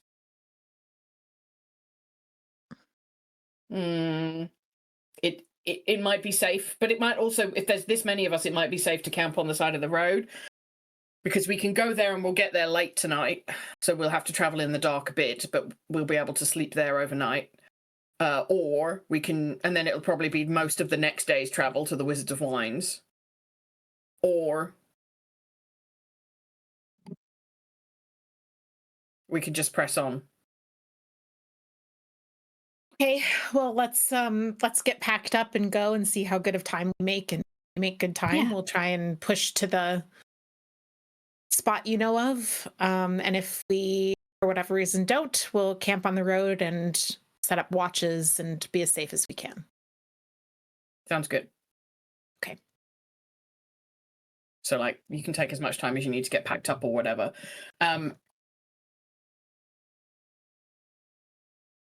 Giotto would you probably go to need Danica. to drop your toys off at the orphanage. That's on the road out, though, right? Correct. Yeah, if you're going westwards out of town, it is. And did you buy a doll for the guy on the road who asked you to buy a doll for his niece? We did. Marigal. So you can, if you want, also on your way out of town, go to the Vistani camp and drop that off if you want. That Mostly okay with not doing that one. yeah. 'Cause that guy's a spy for Strahd, we know. Mm-hmm. And we never said to him we were getting a doll. He said if you could, or if you go to the Blitzkis or whatever. Yeah. I think let's try to avoid the Vistani camp and avoid Aragal. If he doesn't know we've left town, that's less things Strahd knows about us for now. Although he'll just find out a different way, but it could save us a few hours of time. Yeah, I think that makes sense. I would also probably go talk to Danica / probably actually Danica specifically, if possible. Okay. I think So maybe- I think Giotto is mostly packed up, so they don't have Okay. a lot of possessions. So Danica's around if you want to grab her. Danica, we resolved the matter that we had discussed previously with you. Good. Mm-hmm. Yes. And are going to be headed to the Wizards of Wines to look into things. Great. Okay. Are there any messages you would wish us to pass along from you or Erwin? Is there anything we should know about the location, or if there's any particular dangers that we might face on the way there or there? No messages. I think you know that Erwin and I aren't necessarily in touch with his family, so if you could update us afterwards and let us know that they're okay and whatever's going on, that would be great. Dangers like it's Barovia, the normal shit. Okay. All right. Well, thank you for your hospitality. I suspect we may not be heading back this way, but Izek will be, and he can bring news. Okay, you're taking Izek with you? Yeah? Okay. He seems like a I don't nice think lad. he's a bad guy, but he's a brute. Yeah. He will happily use violence to solve any and all problems, but... Given that you've lost contact with them, and as everyone keeps saying, it's Barovia, I suspect violence is going to be required. You're not wrong. Yeah. Okay. Thank you. Anything you Do we need? need to settle out with Danica any money? Or have we already paid? No. I think if you're going to check Okay. out the Wizards of Wine, she's gonna... Speaking of payment, how much money is in the pouch from what's his name? Vargas. 500 gold. Is that something, Galway, you're willing to keep track of on the Yep. The party Party sheet thing. has our loose gold as well as just things that have values. Fabulous. How much is in our party gold stash now? Is this something I can look at? 1,600. Hey, We're starting to get rich. somewhere. Okay. All right. Let's go then. We'll collect Rictavio and the horses. Octavio has a Isaac? wagon. Okay. Rictavio's wagon, let me describe it for you because it's cute as heck. So yeah, as you go, you got to go to the orphanage on the way out of town, but you can do that with Rictavio as you're heading west. So he rocks up with a great big draft horse pulling his cart that is, where's the description of the cart? Oh, a sturdy carnival wagon, its colourful paint peeling off. Faded lettering on the side spell out the words, Rictavio's Carnival of Wonders. A heavy padlock secures the back door. Is that something Izek can ride on too, or is it go? Yeah, Izek can Yeah, ride worse. on the wagon with Great. Rictavio. He Okay. has, Izek turns up with a backpack that jingles, and not jingles, makes Clinks the noise and of clanks. wine bottles clinking. Yeah. Mhm. You don't know that he's got a bedroll like strapped to the outside. He's got his great big axe, but you don't know that he's brought anything other than wine. You know what? He's got the supplies he needs. Yep. Okay. Yeah, let's pop into the orphanage real quick then. What was the name of the lady who ran the orphanage? I think it was Claudia Belasco. Well remembered. So if you knock on the door, she opens the door and she's like, "Oh, hello. Good day. Hi. Are you heading Hello. out?" We are. We brought some toys for the kids. Oh my because goodness, that's so kind. We stopped at Blinsky's. It's no picked fun. these It's no Blinskis. And I hand over whatever toys it was that I we can't had remember what it was. They were Yeah, all some toys. wonderful and horrific. Yeah. And she We tried takes to them. She's like, pick the "That's least so horrific kind." ones. Some of them, yeah. Yeah. Well, thank you. Very kind. No possessed dolls that we know of in there. Excuse me? No possessed what? I mean, dolls. Are some Possessed dolls dolls. possessed? Don't bite me. Yes. How will I know if any of the dolls that we have are possessed? If any of the children start acting possessed again, then possibly that. Okay. If they have a silver needle and stab you with it. It's too late. Okay. Yeah. Right. Maybe just burn all the dolls and don't buy more dolls from Blinsky's and just keep other kinds of toys. The problem is a lot of the children really like the dolls, though. Yeah. Yeah, don't burn the children's toys, maybe. So- like, You know, sometimes. Yeah, well, okay. I guess if they're toys that they've had for a long time and they haven't come alive and tried to eat their yet, they're probably. Oh, God. You know, I thought that we would be over the possession with the locket, but I guess now this is just something I have to As think about. people love to say, this is It's Barovia. Barovia. Thank you, Mink. Yes. I'm learning. Well, Mari said it's Mm. important for me to learn this lesson, so I'm trying to internalize. yes. Wonderful.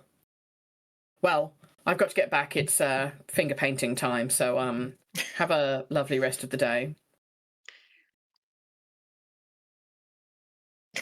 Okay, now we leave town. Yes, very good. Okay. So you head west out of Valakai.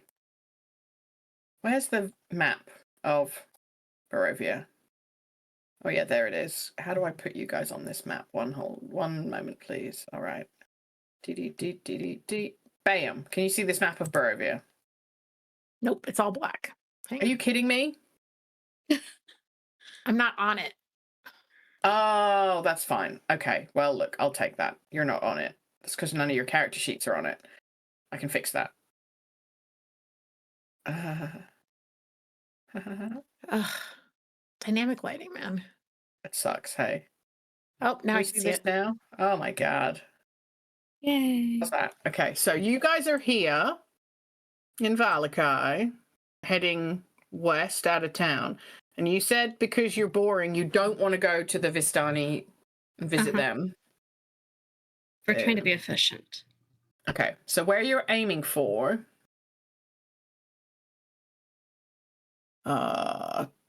tits. What you're aiming for is tits. Just give me one moment, please, Okay. and let me double check that I'm going to send you Sounds to the right tits.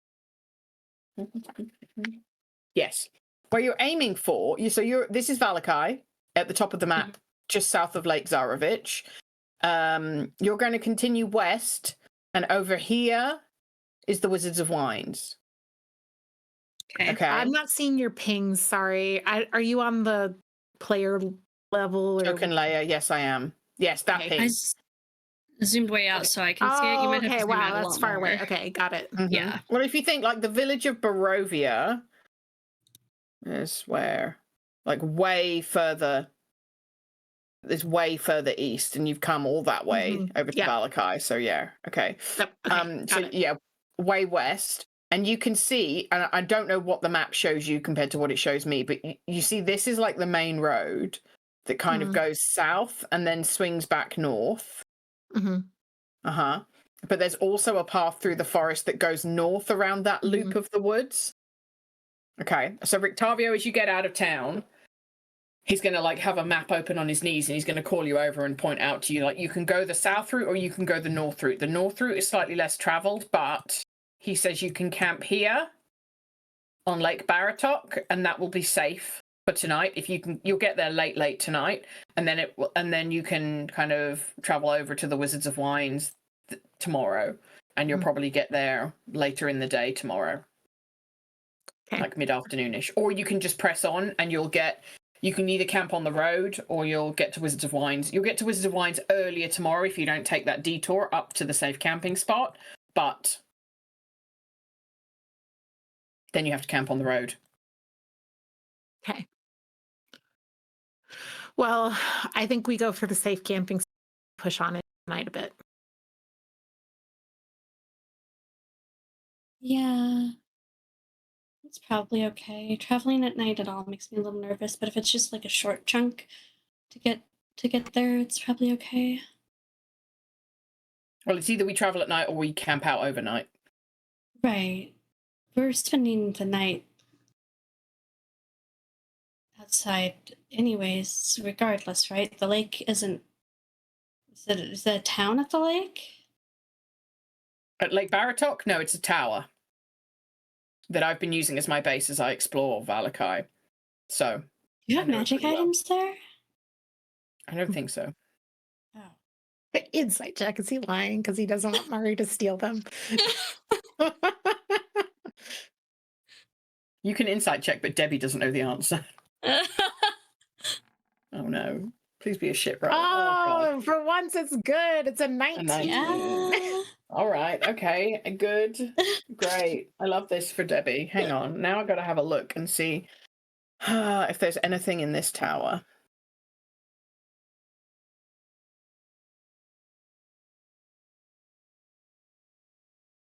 Van Richten's tower. Lake Baratok? Correct. All right. Well, there's nothing there. So let's have a look in the book. He must have treasure, right? Helpful treasure? Like, he's a fucking, like, dude. He's a fucking dude, Debbie. Yeah. Well, like, if he did have magic items, maybe he's just using them all on himself. Got it. Kill Rictavio and take his magic item. Yeah. Understood, GM. Thanks.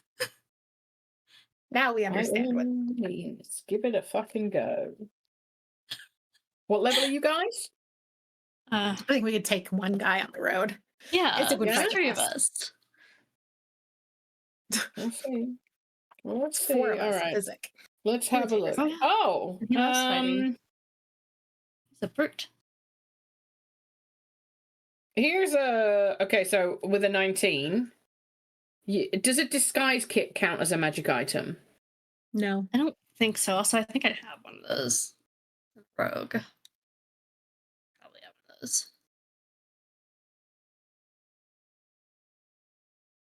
Okay. Oh, maybe I don't. So with a 19 insight check, you don't think that he's hiding any magic items from you.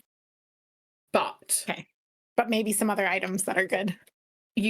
There's definitely stuff there, and there's definitely, like, when you say, oh, is there magic, his eyebrows go up, and then you say items and his eyebrows go down. Okay. Okay. Read what into that you will. Well, then let's go that way and loot his tower on the way. Okay, so we'll start heading for the tower. Okie dokie.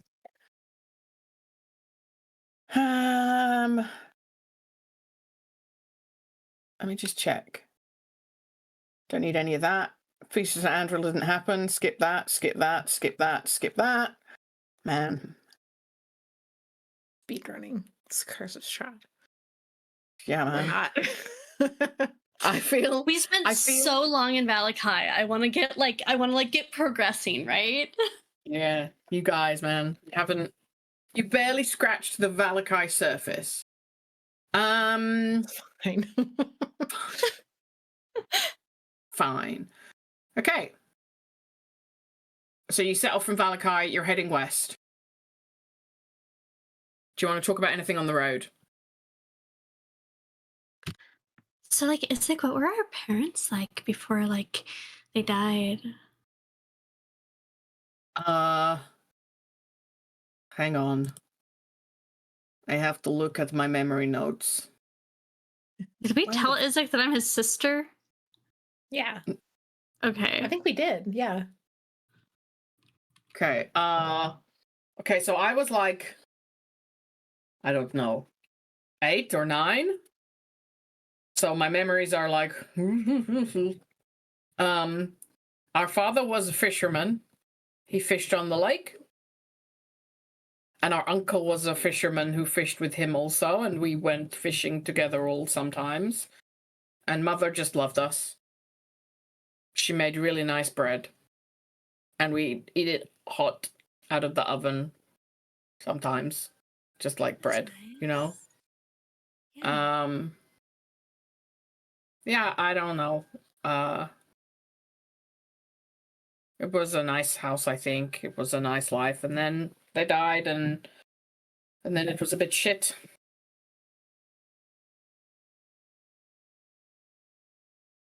What happened to them? Do you know?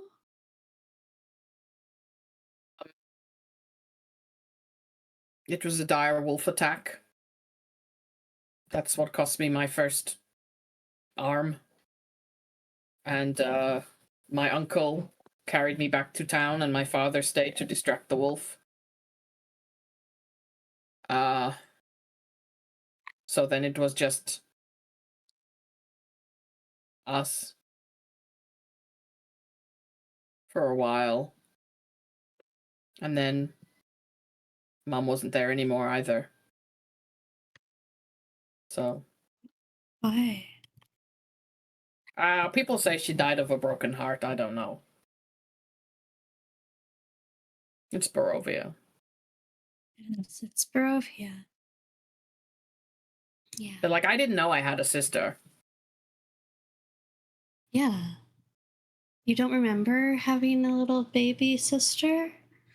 You just No, remember the other stuff? No, I don't think so. I don't think you were there. Maybe you went somewhere else. I mean, I have to have been there at one point before I went somewhere else. Well, your mother could have run away while pregnant, Mari. Like, Oh yeah, I guess. if Isaac doesn't know how she died or what happened to her. She definitely died in Valakai. You can interrogate him more about that if you want. But, like, it's also like you're relying on an 8-year-old's memories. Yeah. I think a bigger problem is we're relying on the memories of an 8-year-old who has subsequently become a severe alcoholic. Good point, well made. Well, it's weird that you don't remember me at all, but that's okay. Maybe you grew up somewhere else, I guess. I don't know. Right, but like I was a baby at one point. I did grow up somewhere else, but I was a baby at one point. Yeah, that's how most people begin. Yeah. In the timeline of all of this, is it possible that the two of you have different fathers? That Isaac, your father died. Your mother was still alive for some time. Could Not have long enough to make a baby. I see. Like, real quick. And the only, like, the only time I remember, like, because I know what pregnancy is, right? You know, with the belly and the waddling and Convincing. yeah, I'm smart. And yeah, I think maybe mother was pregnant like a little time before my attack, but there was never a baby. So it was just like mom got fat for a bit and then she wasn't fat anymore. Oh, okay.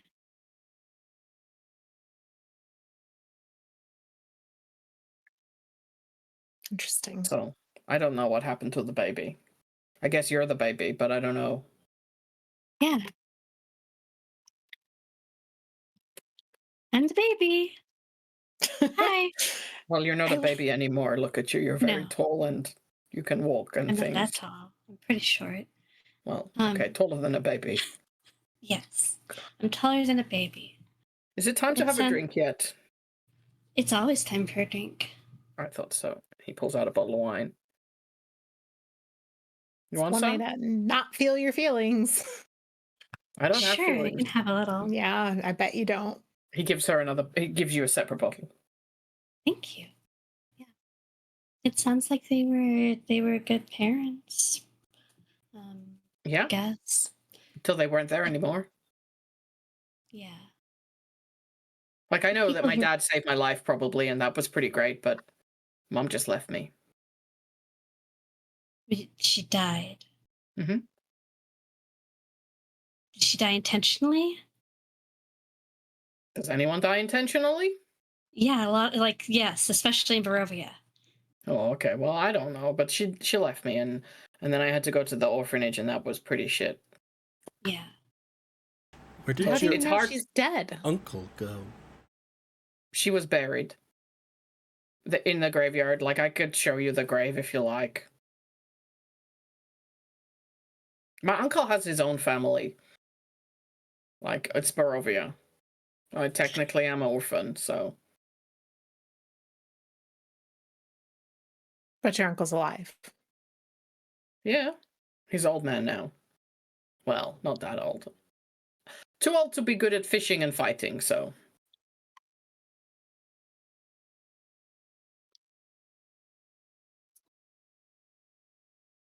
That's cool. Kind of sad, huh? Bet you wish you hadn't asked now. What's your family like? Your family that's not me. I know what I'm like, obviously. Yeah. Yeah, my not blood family. They're good. Did you think they were your blood family, though? Oh, no. We know we're adopted. Most people don't have 3 parents. And I don't could look have done with anything 3. like my siblings, mostly. We don't look the same. I mean, we've got some of the same features, like, you know, the fleshy flowers growing out of our skin and the scars. But we don't look very similar otherwise. Have we seen fleshy flowers growing out of? I always wear a hat. And I wear like long sleeves and stuff. Yeah. Okay. Yeah. No, but it was But good. do you think I'm related to them because we have the same scars? Maybe. You're related to me. But I'm not related to them by blood. But maybe you're so related to them probably not not. by blood, like me. Okay, this Right? is complicated. I feel like that's good logic. Mm. Yeah. But it was good. You know. Dad fished too. He would catch weird like 3-headed fish and stuff and bring them home for dinner, and What? that was nice. No. What? Stop. No. Fish have 1 head. Not on that side of the lake. And Like Zarovich? yeah.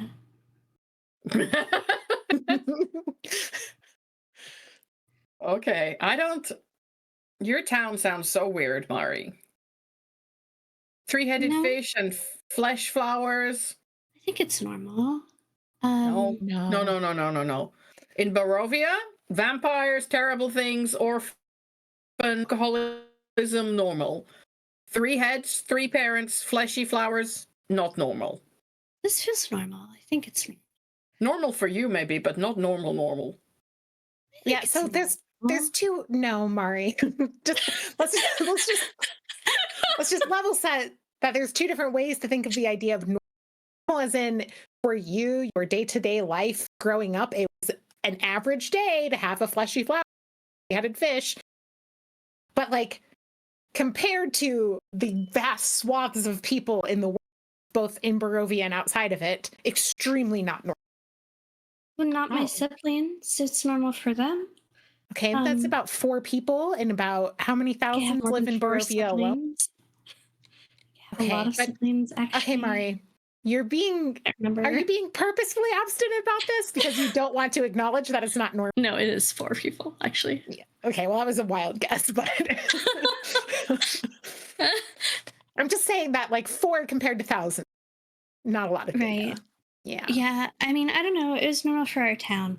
But I hear what you're saying, that maybe there's not a lot of other haglets around, but I think there's probably at least a few others. And yeah, I mean, it was a good childhood, you know? No. Yeah. What? Nope. Mink, it was, yeah. Okay. It was good. Do you even know what a good childhood is? Like, have you compared notes with other people about what their childhoods were like and whether or not they lived in any type of fear or trained into psychic assassin? You know, things like that? Or Well, like if they had to like hide. Siblings and the other families that live there, yeah. Mm-hmm. Yeah, so like, outside of your haglet. I haven't had a lot of a chance to talk about childhoods with people yet. This is kind of the first time. So when you say it's a good childhood, you mean it was normal to you and you don't know any different. Well, and I think my parents loved us, and they did their best to make sure that we would learn things so that we didn't so we didn't get hurt. And Melanie was really great and tried really hard to make sure that nothing bad happened to us. Mm-hmm. And we had a pet named Mr. Slime, and he was big, and he tried to protect me from ghosts. And when I would get trapped in the dark places, sometimes Mr. Slime would try to get me out. He's not very good at it. I think he's still alive. Okay. It was good.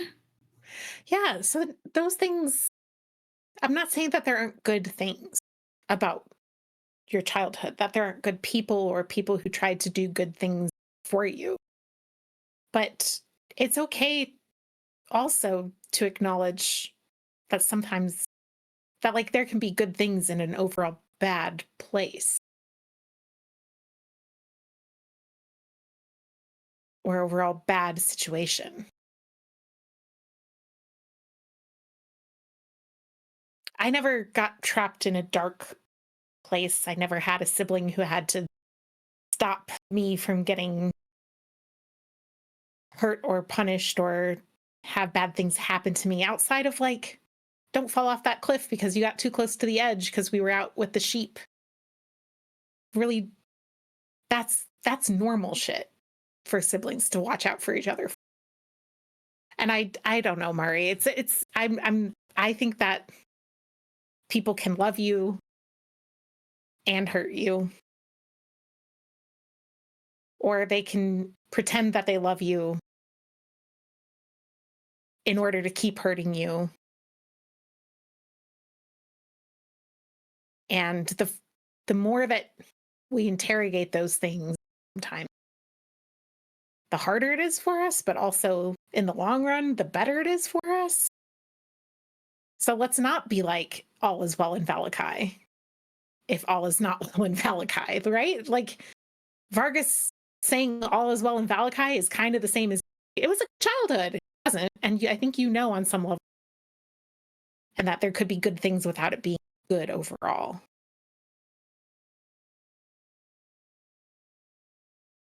I mean, yeah, there were things that didn't feel good too, but they were so that I would be better. stronger and better at doing what I'm supposed to do.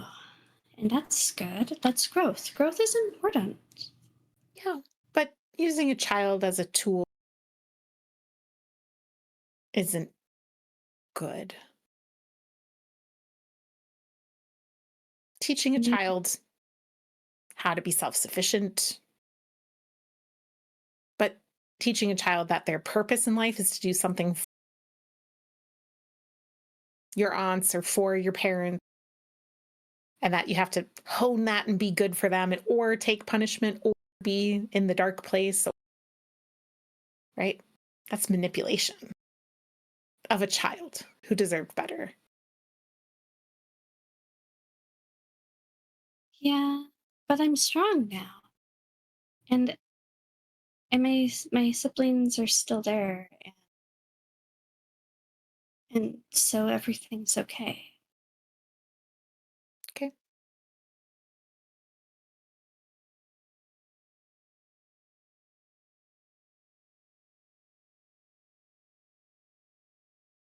It has to be okay because they're still there. Yeah, and all is well in Valakai, Mari, you know?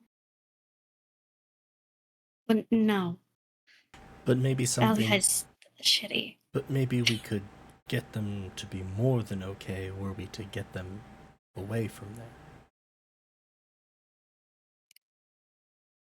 I don't think we can do that.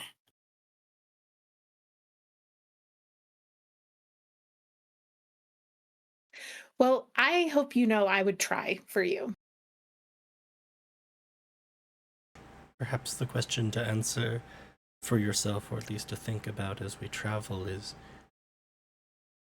if you could, would you? Laying aside the whether or not one could, and just seeing, would it be better if they were somewhere else with you? Yeah, I mean, I don't know if it would. They're safe there. The devil doesn't. I don't think he knows where the Haglet is, or he does, but he doesn't go there.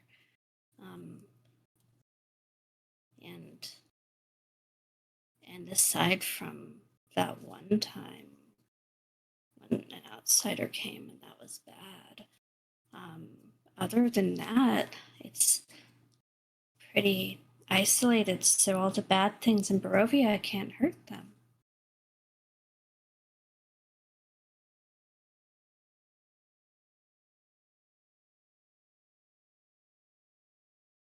So as you're traveling along the road and having this conversation, west out of Valakai, Izek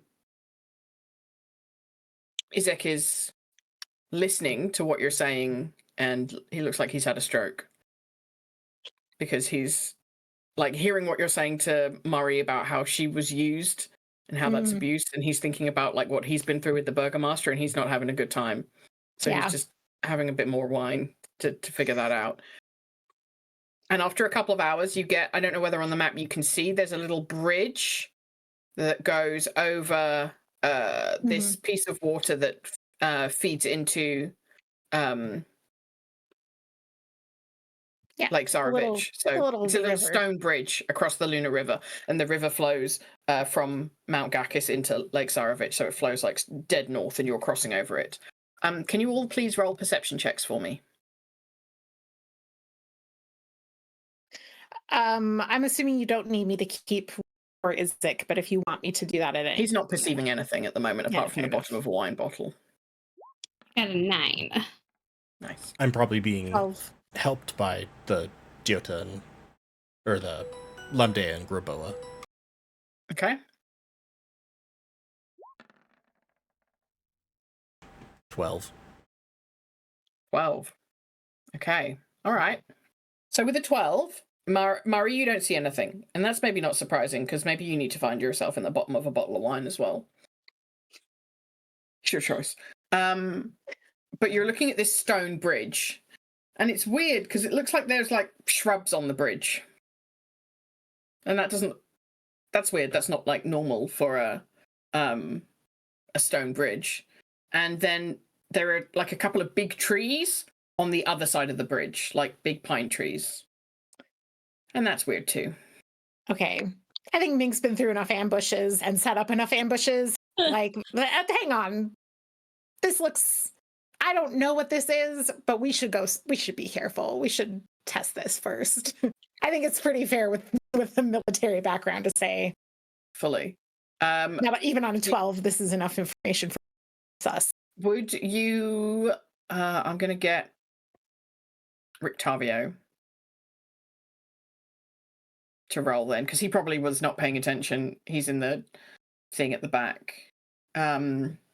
What is perception wisdom? Yeah. Fucking hell, also a 12. Good-o. But he's real smart. He knows shit. I was going to say, like, with a kind of knowledge or a heads up, does that grant advantage or anything? I don't think that would have helped. It's only a 15. But he is real smart, and he knows shit that you don't know that he knows necessarily. So he's going to look at this, and he's going to pull out his Emmanuel de Monster, or whatever it's called. And he's going to go, he's flicking through like what looks like a journal. He's like, yeah, that's a bunch of blights. Ah. So not an ambush of enemies in a traditional sense, but still not good for us. Well, they don't usually just rock up out of nowhere. I bet there's a druid or something around controlling them. Let's think about the best strategy here. And because we've just stopped looking at the ambush, so maybe if we've probably got 5 seconds to think of a plan here, and then we're going to have to spring the ambush, or they're just going to ambush us anyway. Graboe is going to pull out one of the literal grenades. Yeah. Fire. I think fire is effective. Is it a stone bridge? Yes. Very good. Yes, fire is good. Where are the character sheets for these creatures? Because Rictavio, you can see he's flicking through like at rapid speed. Oh yeah, here we are. Okay, just give me a second. I just want to check. So he looks and he's like, yeah, you've got twig blights, looks like needle blight, maybe a vine blight. I don't know. It's just a bunch of blights. Fire's probably good. But if there's a druid around, fire bombs or things from our, I guess that's the grenades. Yeah. Okay. From your casting. Toss a grenade at it. Yep. I used mine on the vampires, but so I'm throwing a grenade. It is a 10-foot radius. Okay. So I would just be sort of horking it into the biggest collection of them I could see. Okay. Hold on a second. I need to put Izek on this map. Izek. And then I need to drag all of you over here.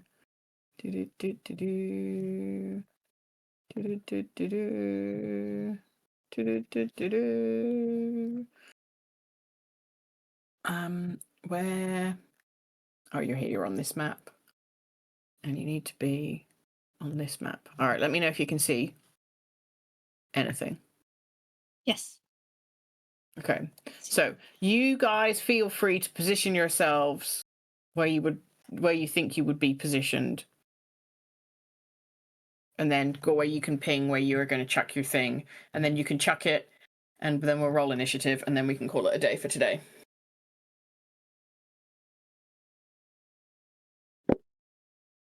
Probably would have kind of towards the back drinking with Isaac.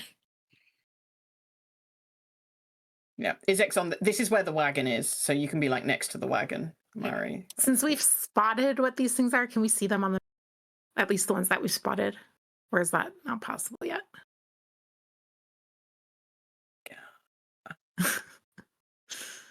So, okay, I'm not going to put all the tokens up, but like you see, like the shrubs on the bridge are like on both sides, like all the way back. And then like there's like vines kind of on the floor back here. And then the big trees are like back I'm not here. seeing pings. Sorry. Oh, okay.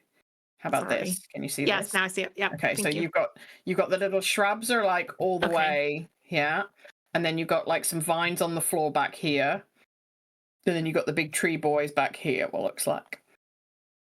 Okay. Cool. Thank you. So I think that You didn't roll great. That's fine. I think that given that, I would probably aim for like right at the end of the bridge. Okay. For the 10-foot radius to sort of hit probably the trees and those massive vines that I saw, as well as some of the shrubs. Like that I'm sort of just trying to go for center mass. And it's, oh no, now I've just stuck this out in the middle of nowhere. How do I get rid of that? Okay. And it's, how big is it, Galway? 10-foot radius. So 20-foot diameter? Correct.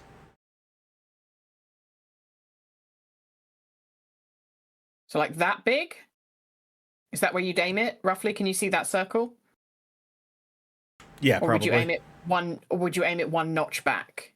I would want to make sure the trees were in it, so if it was easier with one notch back, then I probably would put it there. Okay, let me delete that one then and do it one notch back. No stress. Oh, I've done it poorly. Man, this is harder than it looks. It is. All right, so it's there. Yeah. Ish.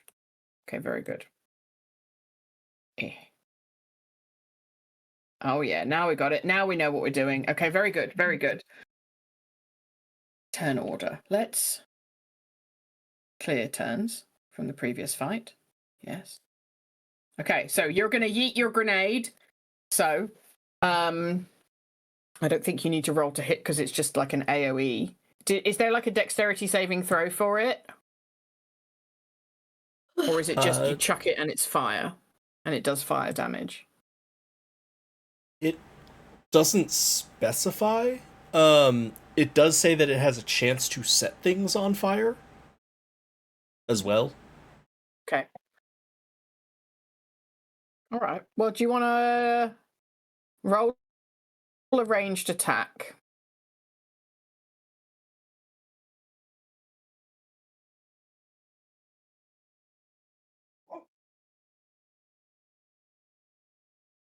Sorry, everything got very slow there. All good. No stress. Popping out all my character sheets. I used light crossbow because it was dexterity based. That's fine. That's very 23. Good. All right. Very good. Okay, so that's going to hit fucking everything. Good. Does the thing that you were given your grenade tell you how many damages you do? 3d4 fire. Fucking hell. All right, well, roll that.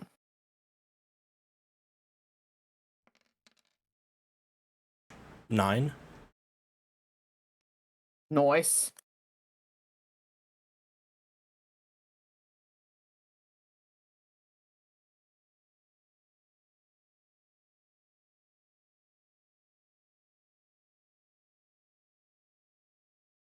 Okay.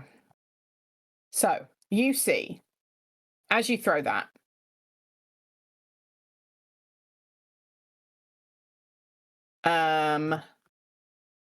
on the bridge, two of the little shrubs just are engulfed in flames. And in front of them, you see the other shrubs that you'd seen like see that the fire is happening and they all move away. So like straight away they're moving away from the fire. Or at least they're looking like they're moving away from the fire. Okay, they don't necessarily have to move because it may be not their turn, but they're kind of cringing away from the fire. So you have eliminated 2 twig blights. And you see on the bridge, like the vines that were kind of along the floor kind of coalesce into a creature that has taken a bit of damage. And the two tree things at the back are like really fucked up. They took a lot of damage. And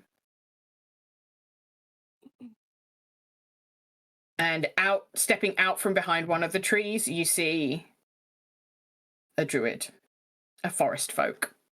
And the trap is sprung, or unsprung, or springed. So, shall we roll in it for all of these boys and girls?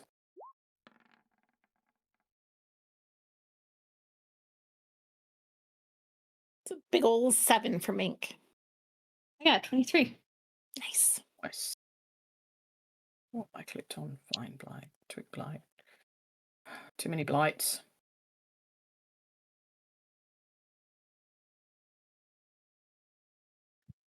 Elise, could you roll for...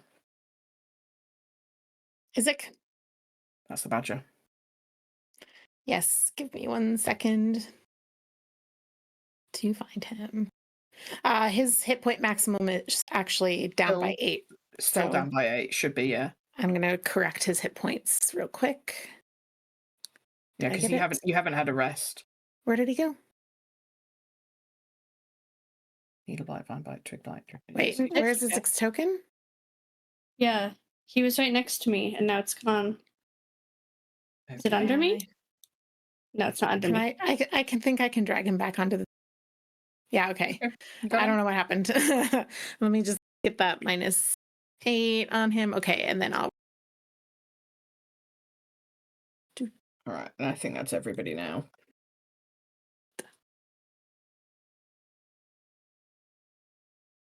Yeah. Okay, you got a 20. All right. Good. So, up first would be Murray. Nobody is surprised, because they were going to ambush you, and then you've just sprung the trap, so I don't think there's any surprises going on here. Cool. Everybody was ready. So it's going to be Murray first, then Izek, and then we'll see. Okay. Exciting! Wow. Can't believe you already killed some of my blights. They have such little HP. Yeah, I know. They're so wee. They're so And we have so many grenades. I'm just going to be chucking grenades. Yeet.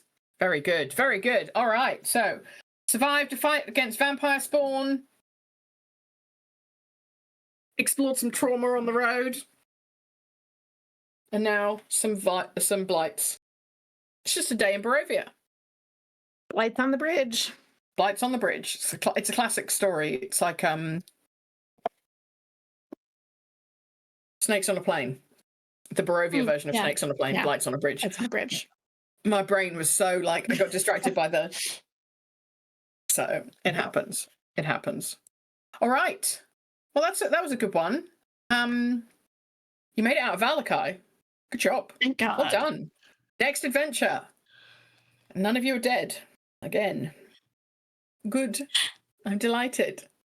Thank you so much, everyone, for tuning in. Thank you, players, for doing another incredible job and surviving despite my best efforts. My best efforts, I just think, are not very good. That's the problem. I just need to be more effortful. Try harder. Thanks, folks, for hanging out, or if you catch this on demand. Our next session, I think, is in 2 weeks. It's on the 18th. Oh, 3 weeks. But you're playing with Adam next week on Saturday, and we also have a Halloween game on Saturday. Wow, wow, wow. Oh, yeah, it's Halloween season, so all the Halloween games are happening. So, !Discord to join the Discord to get updates for when we're playing and when all the groovy Halloween games are that are happening. And if you're playing in any of the Halloween games, have a wonderful time. Get spooked. All right. So, thank you, everyone, for tuning in. Thank you, players. Have a lovely rest of the day. Take care of yourselves. Drink some water. Love you. Bye, everybody. Bye.